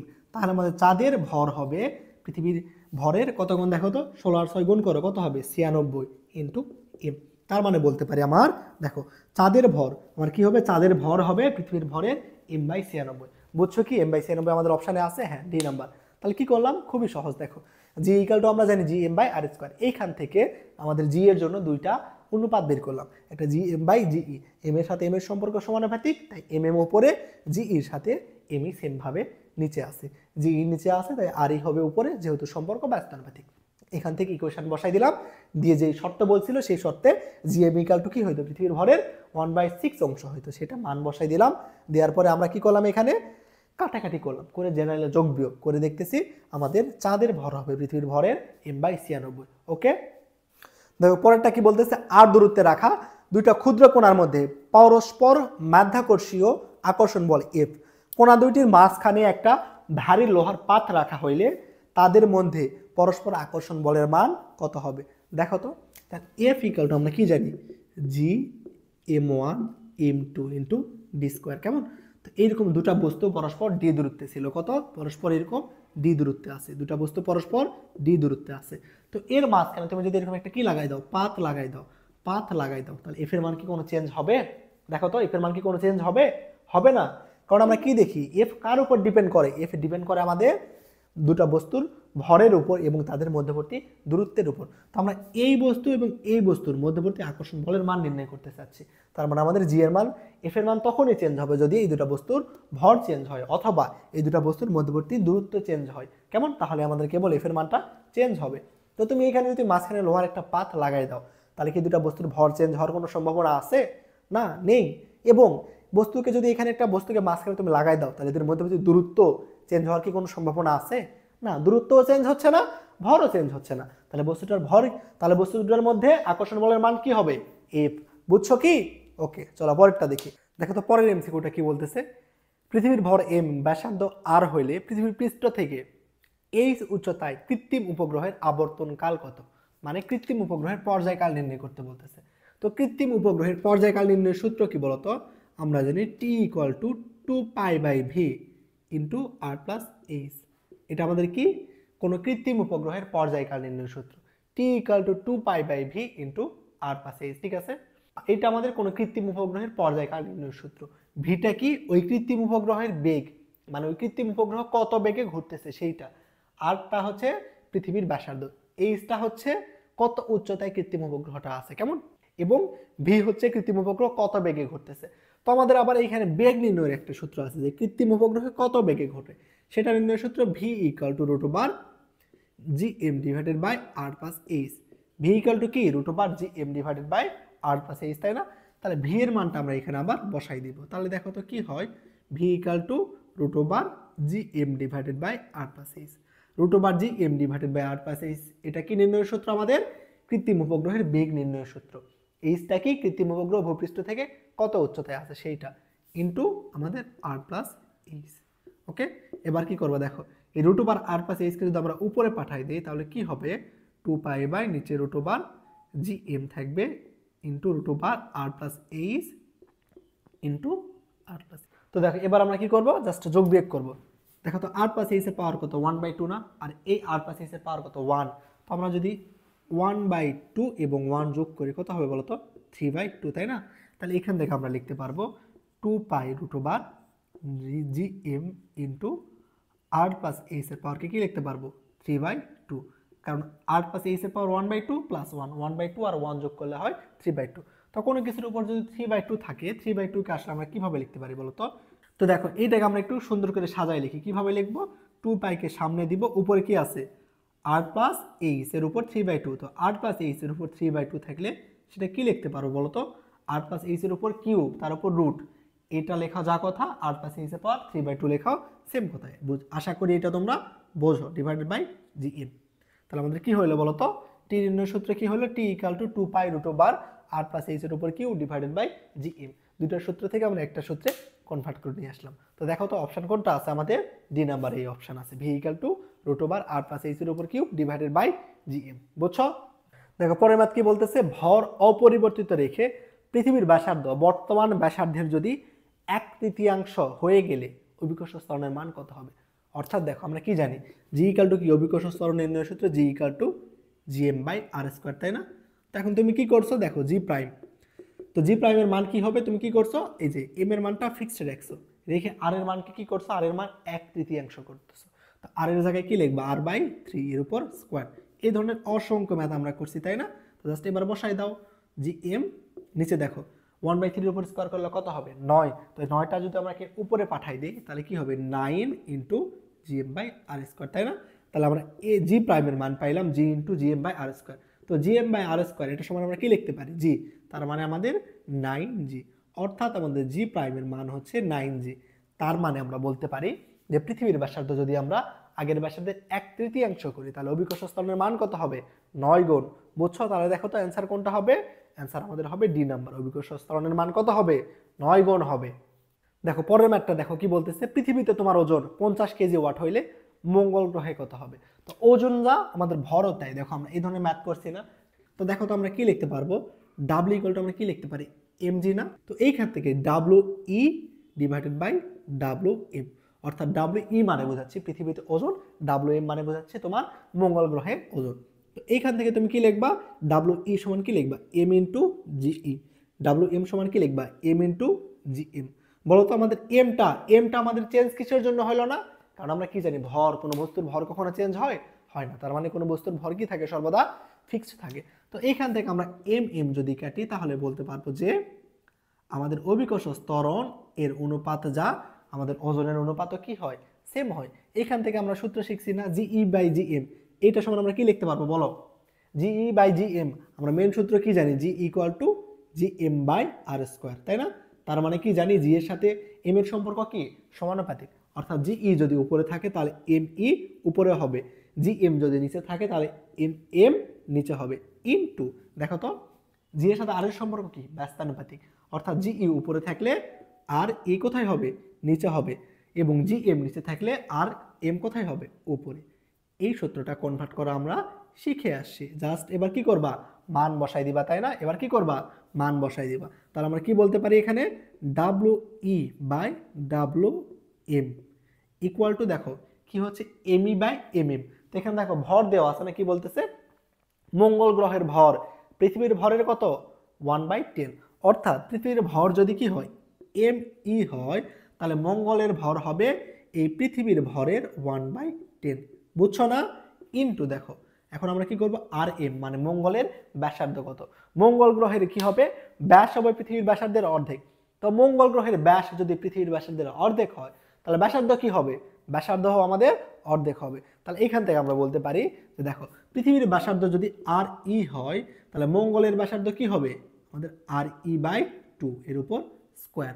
এবার জাস্ট কি করবা ক্যালকুলেশন করো, দেখো তো এমই কাটো, তাহলে 10 কি হবে উপরে উঠে যাবে, তাই না? 10 আমাদের উপরে উঠে যাবে, এখানে আর ই কাটো, তাহলে 1/2 এর উপর স্কোয়ার করলে কত হবে 1/4, তার মানে এদিকে পাচ্ছি আমরা 10/4 ইকুয়াল টু দেখো তো আমার এদিকে কি আছে W E by W M, আমার কার মান প্রয়োজন ডাব্লিউ এম এর মান প্রয়োজন, অর্থাৎ মঙ্গলে ভর প্রয়োজন। তো ডাব্লিউ এম সমান আমরা এখান থেকে লিখতে পারবো ডাব্লিউ এম কে যদি ওই পাশে পাঠাই দেই তাহলে এই পাশে কি হবে ডাব্লিউ ইর সাথে 4 গুণন 10 হবে। ডাব্লিউ ই মানে পৃথিবীতে তোমার ভর কত ওজন কত দেওয়া আছে না কত 50, তাহলে ডাব্লিউ এর জায়গায় বসাই দিবা 50 গুণন 4/10, 10 দ্বারা 50 কাটো কত হবে 5, তাহলে 4 5 কত হবে 20 কেজি ওয়াট। বুঝছো তোমার মঙ্গলে ওজন কত হবে, মঙ্গলে ওজন হবে তোমার 20 কেজি ওয়াট। দেখো তো 20 কেজি ওয়াট কি আমাদের অপশানে আছে, হ্যাঁ এই নাম্বারে আছে। বুঝছো না কি করলাম আমরা কি জানি ডাব্লিউ ইকুয়াল টু এমজি, তাহলে W E by W M সমান লিখতে পারি M M G by M G, M M কাটলাম তাহলে পাচ্ছি জি ই বাই জি এম। তো জি ই বাই জি এম সমান কি লিখতে পারবো আমরা জি সমান জানি যেহেতু G M by R square, G এর সাথে এম এর সম্পর্ক সমানুপাতিক, জি এর সাথে আর এর সম্পর্ক ব্যস্তানুপাতিক। তাহলে কি করবা যেহেতু জি ই উপরে আছে জির সাথে এম এর সম্পর্ক সমানুপাতিক, তাই এম ই উপরে জি এম নিচে থাকার জন্য এম এম নিচে, সেম ভাবে আমার জি এম নিচে থাকার জন্য আর এম উপরে, জি ই উপরে থাকার জন্য আর ই নিচে। এই সূত্রটা এইভাবে আমরা এই অনুপাতটা বের করলাম, জি এম বাই জি ই এর অনুপাত বের করলাম। তুমি চাইলে এটা এইভাবে করতে পারো যে তুমি জি এম সমান লিখবা M M by R M এর উপর স্কোয়ার 1 নাম্বার ইকুয়েশন দিবা, আবার জি ই সমান লিখবা G M E by R M এর উপর স্কোয়ার 2 নাম্বার ইকুয়েশন দিবা, দিয়ে 1 কে 2 দ্বারা ভাগ দিবা, দিলেও এটা পাবা। তো আমাদের এত বেশি টাইম নেই, কেমন আমাদের শর্টে যত চেষ্টা করতে হবে শর্টে করার জন্য, কারণ পরীক্ষায় আমাদের একটা টাইম লিমিট আছে। তো তোমার শুধু পারলে হবে না, তোমার সময়ের মধ্যে পারতে হবে। তো এই সূত্রটা আমরা এখন নিয়ে আসলাম, নিয়ে এসে আমরা এখান থেকে লিখতে পারি WE/WM। এখন মান প্রশ্নে যে শর্ত দিচ্ছে সেই শর্ত অনুযায়ী মান বসাই দিলাম, দিয়ে ক্যালকুলেশন করলাম, করে দেখতেছি মঙ্গল গ্রহে ওজন কত হবে 20 কেজি ওয়াট। অ্যান্সার কোনটা তাহলে আমাদের? এই নাম্বারটা। এই মাতে কি বলতেছে, ভূপৃষ্ঠে কোনো বিন্দুতে 10 কেজি ভরের বস্তুর অভিকর্ষ ত্বরণের মান 9.8 মিটার পার সেকেন্ড হলে ওই বিন্দুতে প্রাবল্য কত? প্রাবল্য নির্ণয় করতে বলতেছে, তাই না? দেখো প্রাবল্য তাহলে কাকে বলবা? অসীম দূরত্ব হইতে একক ভরের কোনো বস্তুকে মহাকর্ষ ক্ষেত্রে আনতে যে পরিমাণে কাজ করতে হয় তাকে বলবো আমরা মহাকর্ষ প্রাবল্য। আমরা মহাকর্ষ প্রাবল্য ই সমান কি জানি বলতো? ই ইকুয়াল টু আমাদের GM বাই কি হয় আমাদের আর স্কোয়ার বা ডি স্কোয়ার। ইকুয়াল টু আমরা কি জানি? GM বাই ডি স্কোয়ার, তাই না? ই ইকুয়াল টু আমাদের GM বাই ডি স্কোয়ার। মহাকর্ষীয় বিভব ভি সমান আমরা কি লিখতে পারি বলতো? V equal to minus GM by D, তাই না? ভি ইকুয়াল টু আমরা কি লিখতে পারি? Minus GM by D. এটা আমাদের মহাকর্ষীয় বিভব নির্ণয় সূত্র। এটা আমাদের কি? প্রাবল্য নির্ণয় সূত্র। প্রাবল্য তাহলে কি? প্রাবল্য দেখো আমরা প্রাবল্য কোনটাকে বলতে পারি? যে আমরা দুটা বস্তুর মধ্যে যে আকর্ষণ বল কাজ করে সেটাকে আমরা কি বলি? মহাকর্ষ বল, তাই না? তো এফ ইকুয়াল টু আমরা কি জানি? GMM by D square. F equal to আমরা কি জানি? F equal to GM1 M2 by D square. কেমন? তো এই দুটা বস্তুর মধ্যে একটা বস্তুর ভর যদি একক হয়, কি একটা বস্তুর ভর যদি একক হয়, ধরে নিলাম এই বস্তুর ভর কত 1, তাহলে এফ সমান আমরা কি লিখতে পারবো বলতো? GM বাই ডি স্কোয়ার, তাই না? তো এই দুটা বস্তুর মধ্যে একটা বস্তুর ভর যদি একক হয় তাহলে তাদের মধ্যে যে আকর্ষণ বল তাকে আমরা বলি প্রাবল্য। তো এইটা সমান আমরা বলতে পারবো যে একে বলতে পারবো কি যে কি প্রাবল্য। অর্থাৎ দুটা বস্তুর মধ্যে যদি একটার ভর একক হয় তাহলে সেটাকে আমরা বলবো প্রাবল্য। ওকে, তাহলে প্রাবল্য নির্ণয় সূত্র E equal to GM by D square. তাহলে ভি ইকুয়াল টু কি? Minus GM by D. এটা আমাদের কি? মহাকর্ষীয় বিভব নির্ণয় সূত্র।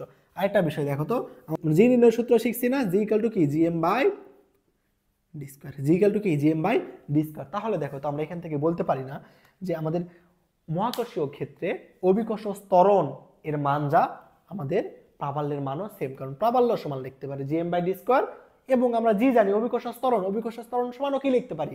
GM by D square. অর্থাৎ আমাদের এখানে মহাকর্ষীয় ক্ষেত্রে জিও যা প্রাবল্য সেম কথা, জি বলাও যা কথা প্রাবল্য বলাও সেম কথা। তাহলে বলো তো অভিকর্ষ ত্বরণের মান যদি 9.8 হয় তাহলে প্রাবল্যের মান কত হবে? অবশ্যই 9.8। কিন্তু প্রাবল্য কি আমাদের একটা, কিন্তু প্রাবল্যের একক কি হবে বলতো? নিউটন না? হ্যাঁ, প্রাবল্যের একক হবে আমাদের কি? নিউটন। তাহলে অ্যান্সার কোনটা হবে দেখো তো? সি নাম্বার অ্যান্সার হবে। বুঝছো যে 9.80। ওকে, তাহলে আমরা কি বলতে পারি বলতো? অভিকর্ষ ত্বরণের মান যদি 9.8 হয় তাহলে আমরা বলতে পারবো প্রাবল্যের মানও 9.8, তাই না? কিন্তু প্রাবল্যের একক কে? নিউটন পার কেজি। এই জন্য এটা হবে 9.8 নিউটন পার কেজি। প্রাবল্য যা আমাদের মহাকর্ষীয় কি ত্বরণ সেম কথা। ওকে, আরেকটা বিষয় মনে রাখবা, গোলকের ভিতরে, গোলকের কি ভিতরে ই এর মানটা কি হয়? ই এর মানটা 0 হয়। কোন গোলকের ভিতরে প্রাবল্যের মান কত হয়? 0। গোলকের ভিতরে প্রাবল্যের মান 0। আর গোলকের ভিতরে আমাদের কিন্তু বিভব থাকে। গোলকের ভিতরে বিভবের মান কি হয়? তোমার এই গোলকের পৃষ্ঠে, এই গোলকের পৃষ্ঠের উপর ভি এর মান যেটা হবে আমাদের গোলকের ভিতরেও ভি এর মান সেম হবে। অর্থাৎ আমরা পৃষ্ঠে বিভবের পরিমাণ যেটা পাবো আমরা যদি ভিতরে বিভব নির্ণয় করতে চাই তাও আমাদের বিভবের মান কি হবে? সেম হবে। এখন তোমার মনে করি কোশ্চেন আসছে যে তোমার একটা গোলকের বিভব দেওয়া আছে, যে একটা গোলকের ব্যাসার্ধ দেওয়া আছে 5 মিটার। এখন তোমাকে বলতেছে কেন্দ্র থেকে 3 মিটার দূরে বিভব নির্ণয় করো। কি? কেন্দ্র থেকে 3 মিটার দূরে বিভব নির্ণয় করো। তুমি কি জানো? V equal to minus GM by R. তুমি কি করবা? ভি বসাই দিবা, জির মান বসাই দিবা, এম এর মান বসাই দিবা। যদি তোমাকে বলতেছে কেন্দ্র থেকে 3 মিটার দূরে নির্ণয় করো, আর এর মান কি করবা? 3 বসাই দিয়ে ক্যালকুলেশন করে ভির মান বের করবা। এবং তুমি যেটা বের করবা সেটা দেখবা খুব সুন্দর করে এ নাম্বার অপশানে আছে, ওইটা তুমি দিয়ে আসবা। দিয়ে আসলে কি হবে? ভুল হবে। কিসের জন্য? আমি কি বললাম যে বিভব, বিভব কি হয়? কোন গোলকের পৃষ্ঠের উপর বিভব যা হয় গোলকের ভিতরে বিভব সেম। অর্থাৎ আমার গোলকের পৃষ্ঠে এই জায়গায় যেটা বিভব আমার গোলকের ভিতরেও সেম বিভব। তাহলে গোলকের পৃষ্ঠে বিভব নির্ণয়ের জন্য আমার সূত্র কি ইউজ করতে হবে বলতো? V equal to minus GM by R. R এর মান কি হবে? ব্যাসার্ধ না 5। তাহলে আমার এখানে বসাই দিতে হবে কত? 5। এইটা ক্যালকুলেশন করে যেটা পাবো বিভব, তোমার গোলকের ভিতরেও তুমি যেই বিন্দুর জন্য বিভব নির্ণয় করো না কেন আমার বিভব সেম হবে। তোমাকে যদি বলা হয় কেন্দ্র থেকে 3 মিটার দূরে, তার মানে কি গোলকের ভিতরে, তখন ওই বিভবের মান নির্ণয় করার জন্য আর এর মান কত বসাই দিতে হবে? 5। কারণ জানি গোলকের বাইরে বিভব যা ভিতরেও সেম। তোমাকে যদি বলা হয় গোলকের কেন্দ্র থেকে 2 মিটার দূরে বিভব নির্ণয় করো, কি গোলকের কেন্দ্র থেকে 2 মিটার দূরে বিভব নির্ণয় করো, তার মানে কি গোলকের কেন্দ্র থেকে 2 মিটার মানে কি বোঝাচ্ছে? বিন্দুটা গোলকের ভিতরে অবস্থান করতেছে। সেইখানেও তুমি ভি নির্ণয়ের জন্য কোন সূত্র ইউজ করবা? আর এর মানটা অবশ্যই ব্যাসার্ধের সমান হবে, কারণ আমরা জানি যে পৃষ্ঠে যেটা বিভব হয় ভিতরেও বিভব সেম। তো এটা একটু মনে রাখবা, তোমাদের এই ট্র্যাপে ফেলানোর জন্য এই ধরনের এমসিকিউ করা হয়। দেখো তো এই মাঝে কি বলতেছে? সূর্যের চারদিকে পৃথিবীর কক্ষপথের ব্যাসার্ধ 1.5 গুণন 10⁻11 হলে আবর্তন কালের মান দেওয়া আছে পৃথিবীর দ্রুতি অর্থাৎ পৃথিবীর বেগ নির্ণয় করতে বলতেছে। আমরা সূত্র শিখছি না, টি ইকুয়াল টু কি 2π/v into R plus H. তার মানে কার মান বের করতে বলতেছে, ভি এর মান। ভি সমান কি হবে তাইলে 2π/t into R plus H. এবার কি করবা ভাইয়া, মান বসাই দিবা, তাই না? টি এর মান কত দেখো তো, পর্যায়কাল কত 3.14 গুণন 10⁻7 সেকেন্ড। তাহলে 3.14 গুণন 10⁻7 ইন্টু দেখো আর এর মান কত, আর এর মান দেওয়া আছে। দেখো আমরা আর এর মান কত জানি বলো তো, পৃথিবীর ব্যাসার্ধ কত 6.4 গুণন 10⁻6। কত উচ্চতায় দেওয়া আছে আমাদের 1.5 গুণন 10⁻11, তাই না? এটার মান আমাদের দেওয়া আছে। দেখো এবার আমরা কি করব, ক্যালকুলেশন করব। কিভাবে করবা, এই যে উপরে পাই নিচে পাই কাটো, কেমন?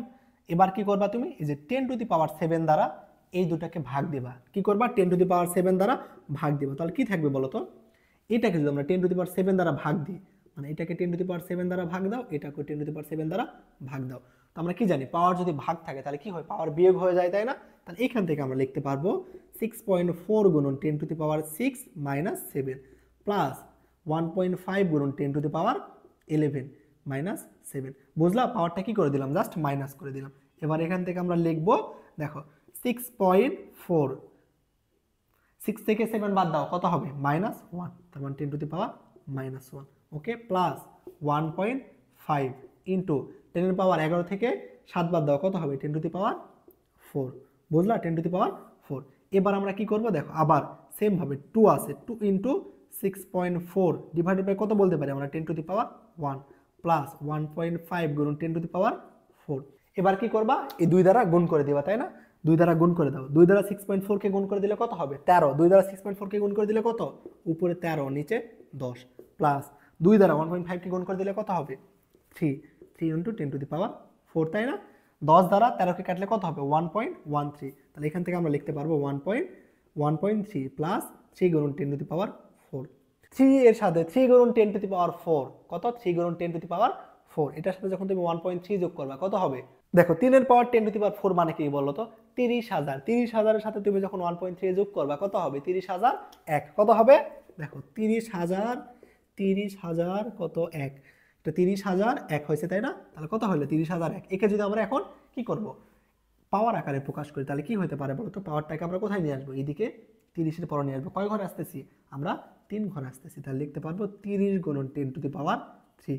বুঝছো কি শিখাইছি আমরা, আমরা যদি দশমিক বামে নিয়ে আসি তাহলে কি হয়, দশমিক যদি আমরা কি শিখছি, দশমিক যদি আমরা বামে নিয়ে আসি তাহলে পাওয়ার কি হয়, পজিটিভ। দশমিক বামে থেকে ডানে নিয়ে গেলে হয় নেগেটিভ। আমাদের তারিখ কি হলো 3 গুণন 10⁻4 মানে 30,000। 30,000 সাথে 1 যোগ করলে 30,001। 30,001কে আমরা এখন 30,001কে এখন আমরা 10 এর পাওয়ার দ্বারা প্রকাশ করলাম। তাহলে কত হবে 30 গুণন 10⁻3। দেখো তো 30 গুণন 10⁻3 আমাদের কি অপশানে আছে, হ্যাঁ আছে। তাহলে অ্যান্সার কোনটা হবে, ডি নাম্বার। বুঝছো, 2 কেজি ভরে কোনো বস্তুর চাঁদে ওজন কত নিউটন হবে বলতো। পৃথিবীতে যে বস্তুটার ভর কত 2 কেজি, তার পৃথিবীতে ওজন কত, পৃথিবীতে ওজন ডাব্লিউ সমান কি বলবো, এম ইন্টু যেটা কিসে ওজন, পৃথিবীতে ওজন। তাহলে পৃথিবীতে ওজন কত হবে বলতো, পৃথিবীতে ওজন হবে আমাদের, দেখো 2, এম এর মান কত 2, জি এর মান কত 9.8। এটা আমাদের কোথায়, পৃথিবীতে ওজন। আর আমরা কি জানি বলতো, চাঁদে কোনো বস্তুর ওজন কি হয়, পৃথিবীর ওজনের 1/6 অংশ হয়। কিসের জন্য, কারণ চাঁদের অভিকর্ষ ত্বরণ পৃথিবীর অভিকর্ষ ত্বরণের 1/6 অংশ। তাহলে আমরা জানি, তাহলে আমরা যদি চাঁদে বস্তুটার ওজন পাইতে চাই তাহলে কি করতে হবে, পৃথিবীর ওজনকে 1/6 দ্বারা ভাগ করতে হবে। একে 6 দ্বারা ভাগ দাও, তাহলে চাঁদে ওজন কত পেয়ে যাবা, 2 দ্বারা 6 কে কাটো 3 দ্বারা 9.8 কে কাটলে কত হবে বলো তো 3 পয়েন্ট সামথিং। তো দেখো তো 3 পয়েন্ট সামথিং অ্যান্সার আমার আছে। 3 এর চেয়ে একটু বড়, 3 এর চেয়ে একটু বড় কত আছে, বি নাম্বার 3.2। বুঝছো না? দেখো এই ম্যাথে কি বলতেছে, এম ভরের একটা লিফট যদি সমবেগে এইচ উচ্চতা অতিক্রম করে তাহলে লিফটের উপর মোট কাজ সেটা কি হবে। মনে করে এটা একটা লিফট, কেমন, এটা একটা লিফট এরকম উপরের দিকে উঠতেছে। লিফট কি করতেছে, উপরের দিকে উঠতেছে। তাহলে কাজের পরিমাণ কি হবে, লিফট উপরের দিকে উঠতেছে, অভিকর্ষ ত্বরণ কোন দিকে টানতেছে বলতো, নিচের দিকে না, অভিকর্ষ বল কোন দিকে টানতেছে, নিচের দিকে টানতেছে। তাহলে কি হচ্ছে, লিফট আমাদের উঠতেছে উপরের দিকে, কিন্তু লিফটের উপর অভিকর্ষ বল কোন দিকে কাজ করতেছে, নিচের দিকে। অভিকর্ষ বল টানতেছে নিচের দিকে, সরণ হচ্ছে উপর দিকে। তাহলে কাজের পরিমাণ কি হবে বলো, আমরা শিখছি না এর আগের অধ্যায়ে যে আমরা যেই দিকে বল প্রয়োগ করি সরণ যদি তার বিপরীত দিকে হয় তাহলে সেটাকে আমরা কি বলি, ঋণাত্মক কাজ। তাহলে অভিকর্ষ বলের জন্য এখানে কাজটা কি হবে, ঋণাত্মক। অভিকর্ষ বল নিচের দিকে কাজ করতেছে, সরণ উপরের দিকে। তাই আমরা বলতে পারবো এখানে কাজের পরিমাণ কি ঋণাত্মক, তাহলে এটা আমাদের একটা ঋণাত্মক কাজ। তাহলে অ্যান্সার কোনটা? বি নাম্বার হবে। বুঝছো? পরটা কি বলতেছে দেখো, ভূপৃষ্ঠ থেকে r/2 উচ্চতায় ও একই গভীরতায় অভিকর্ষ ত্বরণের অনুপাত কত? আমরা কি জানি h উচ্চতায় অভিকর্ষ ত্বরণ নির্ণয়ের সূত্র কি? gh = gr² divided by r plus h whole square, তাই না? এবং h গভীরতায় জি নির্ণয়ের সূত্র কি? gh প্রাইম = g * 1 - h/r, তাই না? এটা আমাদের নির্ণয়ের সূত্র। এটা আমাদের কি h উচ্চতায় জি নির্ণয়ের সূত্র, এটা h গভীরতায় নির্ণয়ের সূত্র। এদের অনুপাত বের করতে বলতেছে, তো অনুপাত বের করো। উপরে gh কি করবে, নিচে gh প্রাইম, এরপরে জাস্ট মান বসাই দাও। দেখো উপরে কি আছে gr², নিচেও জি আছে না, জি কাটা যাবে, উপরে থাকবে তাইলে আমাদের r² r plus h whole square, তাই না? নিচে কি থাকবে 1 - h/r।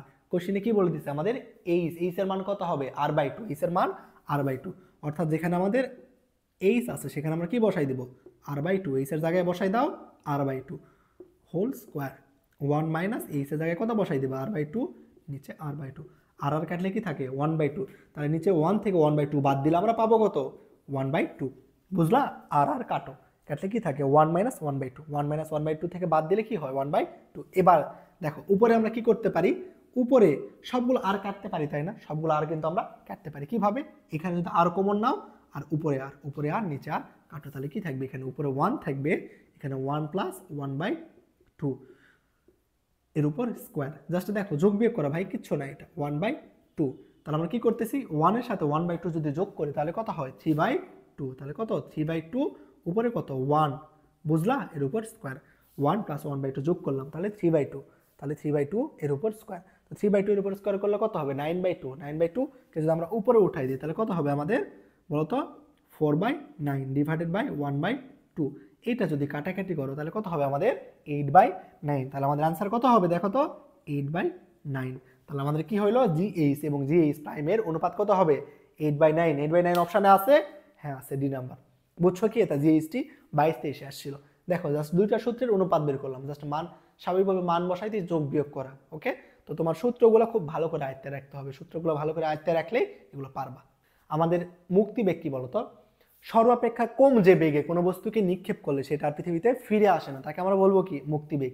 কলমকে আমি উপরে নিক্ষেপ করলাম, কলমটা আবার কি করতেছে? নিচে ফিরে আসতেছে, তাই না? তার মানে এটা কি মুক্তিবেগ না? তখন কলমকে যদি আমি এমন একটা বেগ দিতে পারি যেই বেগে নিক্ষেপ করলে এটা কখনোই আর নিচে ফিরে আসবে না, সেই বেগকে বলবো কি? মুক্তিবেগ। পৃথিবীর মুক্তিবেগ কত মনে রাখবা? 11.2 কিলোমিটার পার সেকেন্ড অথবা 11,200 মিটার পার সেকেন্ড। কেমন? তো মুক্তিবেগকে আমরা ভিই দ্বারা প্রকাশ করি। পৃথিবীর মুক্তিবেগ ভিই। মৃত্যুবেগ সমান আমরা লিখতে পারি ভিই = √2gm বাই কত? আর মুক্তিবেগ সমান আমরা লিখতে পারি √2gm বাই আর। আর আমরা আগে শিখছি না যে আমরা চাইলে জিএম এর জায়গায় কি বসাই দিতে পারবো? gr² বসাই দিতে পারবো। তো জিএম সমান আমরা লিখতে পারি gr² বাই আর, উপরে একটা আর নিচে একটা আর কাটো। তাহলে ভিই সমান আমরা লিখতে পারি কি বলতো? √2gr। ভিই সমান লিখতে পারি কি? √2gr অথবা √2gm বাই আর। যখন যেটা প্রয়োজন আমরা তখন সেইটা ইউজ করব। তাহলে এই মাতে কি বলতেছে? কোন একটা গ্রহের ব্যাসার্ধ পৃথিবীর ব্যাসার্ধের অর্ধেক, অর্থাৎ আমাদের কোন একটা গ্রহের ব্যাসার্ধ যদি পৃথিবীর ব্যাসার্ধের অর্ধেক হয় এবং অভিকর্ষ ত্বরণের মান যদি পৃথিবীর অভিকর্ষ ত্বরণের মানের 4 গুণ হয়, তাহলে আমার গ্রহের মুক্তিবেগ নির্ণয় করতে বলতেছে। তাহলে ধরে নাও যে মনে করো যে এটা পৃথিবীর মুক্তিবেগ, ভিটা কি? পৃথিবীর মুক্তিবেগ। পৃথিবীর মুক্তিবেগ ভি সমান √2gr। ঠিক আছে, 2gr। এটা আমাদের 1 নম্বর ইকুয়েশন। এবং অন্য একটা গ্রহের মুক্তিবেগ মনে করো vm = √2gm × rm। ঠিক আছে, এবার কি করবা? তুমি 1-কে 2 দ্বারা ভাগ দিবা, তাই না? তাহলে কি করবা? 1-কে 2 দ্বারা ভাগ দাও, তাহলে কি হবে? VE বাই আমাদের VM ইকুয়াল আমরা কি লিখতে পারি বলো তো? VE বাই VM আমরা লিখতে পারি উপরে নিচে 2 কাটবে, কাটার পরে কি থাকবে? উপরে G আর নিচে থাকবে আমাদের GM আর RM, তাই না? কোশ্চিনে আমাদের GM এবং RM এর মান বলে দিচ্ছে। কোশ্চিনে বলে দিচ্ছে কি? ব্যাসার্ধ কি হবে? পৃথিবীর ব্যাসার্ধের অর্ধেক, অর্থাৎ আমরা RM সমান কি লিখতে পারবো? পৃথিবীর ব্যাসার্ধ যদি R হয় RM সমান লিখতে পারবো R/2। এবং পৃথিবীর অভিকর্ষ ত্বরণ যদি G হয় তাহলে ওই গ্রহের অভিকর্ষ ত্বরণের মান কত হবে? পৃথিবীর অভিকর্ষ ত্বরণের 4 গুণ, অর্থাৎ আমরা GM সমান লিখতে পারবো 4 × G। G কাটো আর কাটো, তাহলে কি হয় দেখো তো? এখানে 2 আর 4 যদি কাটো তাহলে কি 2, তাই না? তাহলে এখান থেকে আমরা লিখতে পারবো √1/2, অর্থাৎ আমরা বলতে পারবো এখান থেকে দেখো তো যে ভিএম সমান কি হবে √2 VE, অর্থাৎ ওই গ্রহের অভিকর্ষ ত্বরণের মান হবে পৃথিবীর অভিকর্ষ ত্বরণের মানের কত গুণ, √2 গুণ। বুঝলা কি করলাম আমরা, যে এইখানে আমাদের মুক্তিবেগে দুইটা ইকুয়েশন লিখলাম, লেখার পরে 1/2 দ্বারা ভাগ দিলাম, দিয়ে যেটা মান ছিল সেই মানটা বসাই দিলাম। এই ধরনের ম্যাথ দেখো আমরা কিন্তু অসংখ্য করতেছি এই অধ্যায় থেকে এই ধরনের ম্যাথই আসে, যে দুইটার একটা সূত্রে দুইটা অনুপাত বের করতে হয়, করে একটার সাথে আরেকটার মান তুলনা করতে হয়। তাহলে দেখো তো √2 গুণ কি অপশন আমাদের আছে? নাই, √2 গুণ আমাদের অপশনে নাই। তাহলে কি হবে অ্যান্সার? কোনটি নয়। বলতেছে এখানে একটা ভূস্থির উপগ্রহের পর্যায়কাল কত। তো ভূস্থির উপগ্রহ মানে কি বলতো, যেই উপগ্রহগুলোকে আমরা পৃথিবী থেকে কি দেখব, স্থির দেখব। তো কোন উপগ্রহকে স্থির দেখবা তুমি পৃথিবী থেকে বলো তো? পৃথিবী নিজ অক্ষের উপর কি করে 24 ঘন্টা একবার ঘোরে, তাই না? তোমার পৃথিবীর পর্যায়কাল 24 ঘন্টা, অর্থাৎ যেই উপগ্রহের পর্যায়কাল 24 ঘন্টা হবে সেটাকে আমরা কি দেখব? ভূস্থির উপগ্রহ। চাঁদকে আমরা কি দেখি? স্থির দেখি না? হ্যাঁ, চাঁদকে আমরা স্থির দেখি। চাঁদ কিন্তু কি করে পৃথিবীর চারপাশে ঘোরে, আমরা কি ঘোরটা দেখতে পাই? পাই না। কিসের জন্য পাই না? কারণ এটা একটা ভূস্থির উপগ্রহ, অর্থাৎ যে উপগ্রহের পর্যায়কাল 24 ঘন্টা হবে তাকে আমরা বলবো কি? ভূস্থির উপগ্রহ। তাহলে অ্যান্সার কোনটা হবে? B number. বুঝছো? মহাকর্ষ ও অভিকর্ষ অধ্যায়ে তোমার প্রশ্ন ব্যাংকে যত ধরনের প্রশ্ন আছে, সব ধরনের প্রশ্ন, সব টাইপের প্রশ্ন তোমাকে সলভ করাই দিয়েছি। এখন তোমার কাজ ক্লাসটা খুব সুন্দর করে নোট করবা, করে কি করবা? প্রশ্ন ব্যাংক সলভ করবা। আর এই ক্লাসটা তোমার কেমন লাগছে সেটা কমেন্ট বক্সে অবশ্যই জানাবা। সবাইকে অসংখ্য ধন্যবাদ। সালাম আলাইকুম।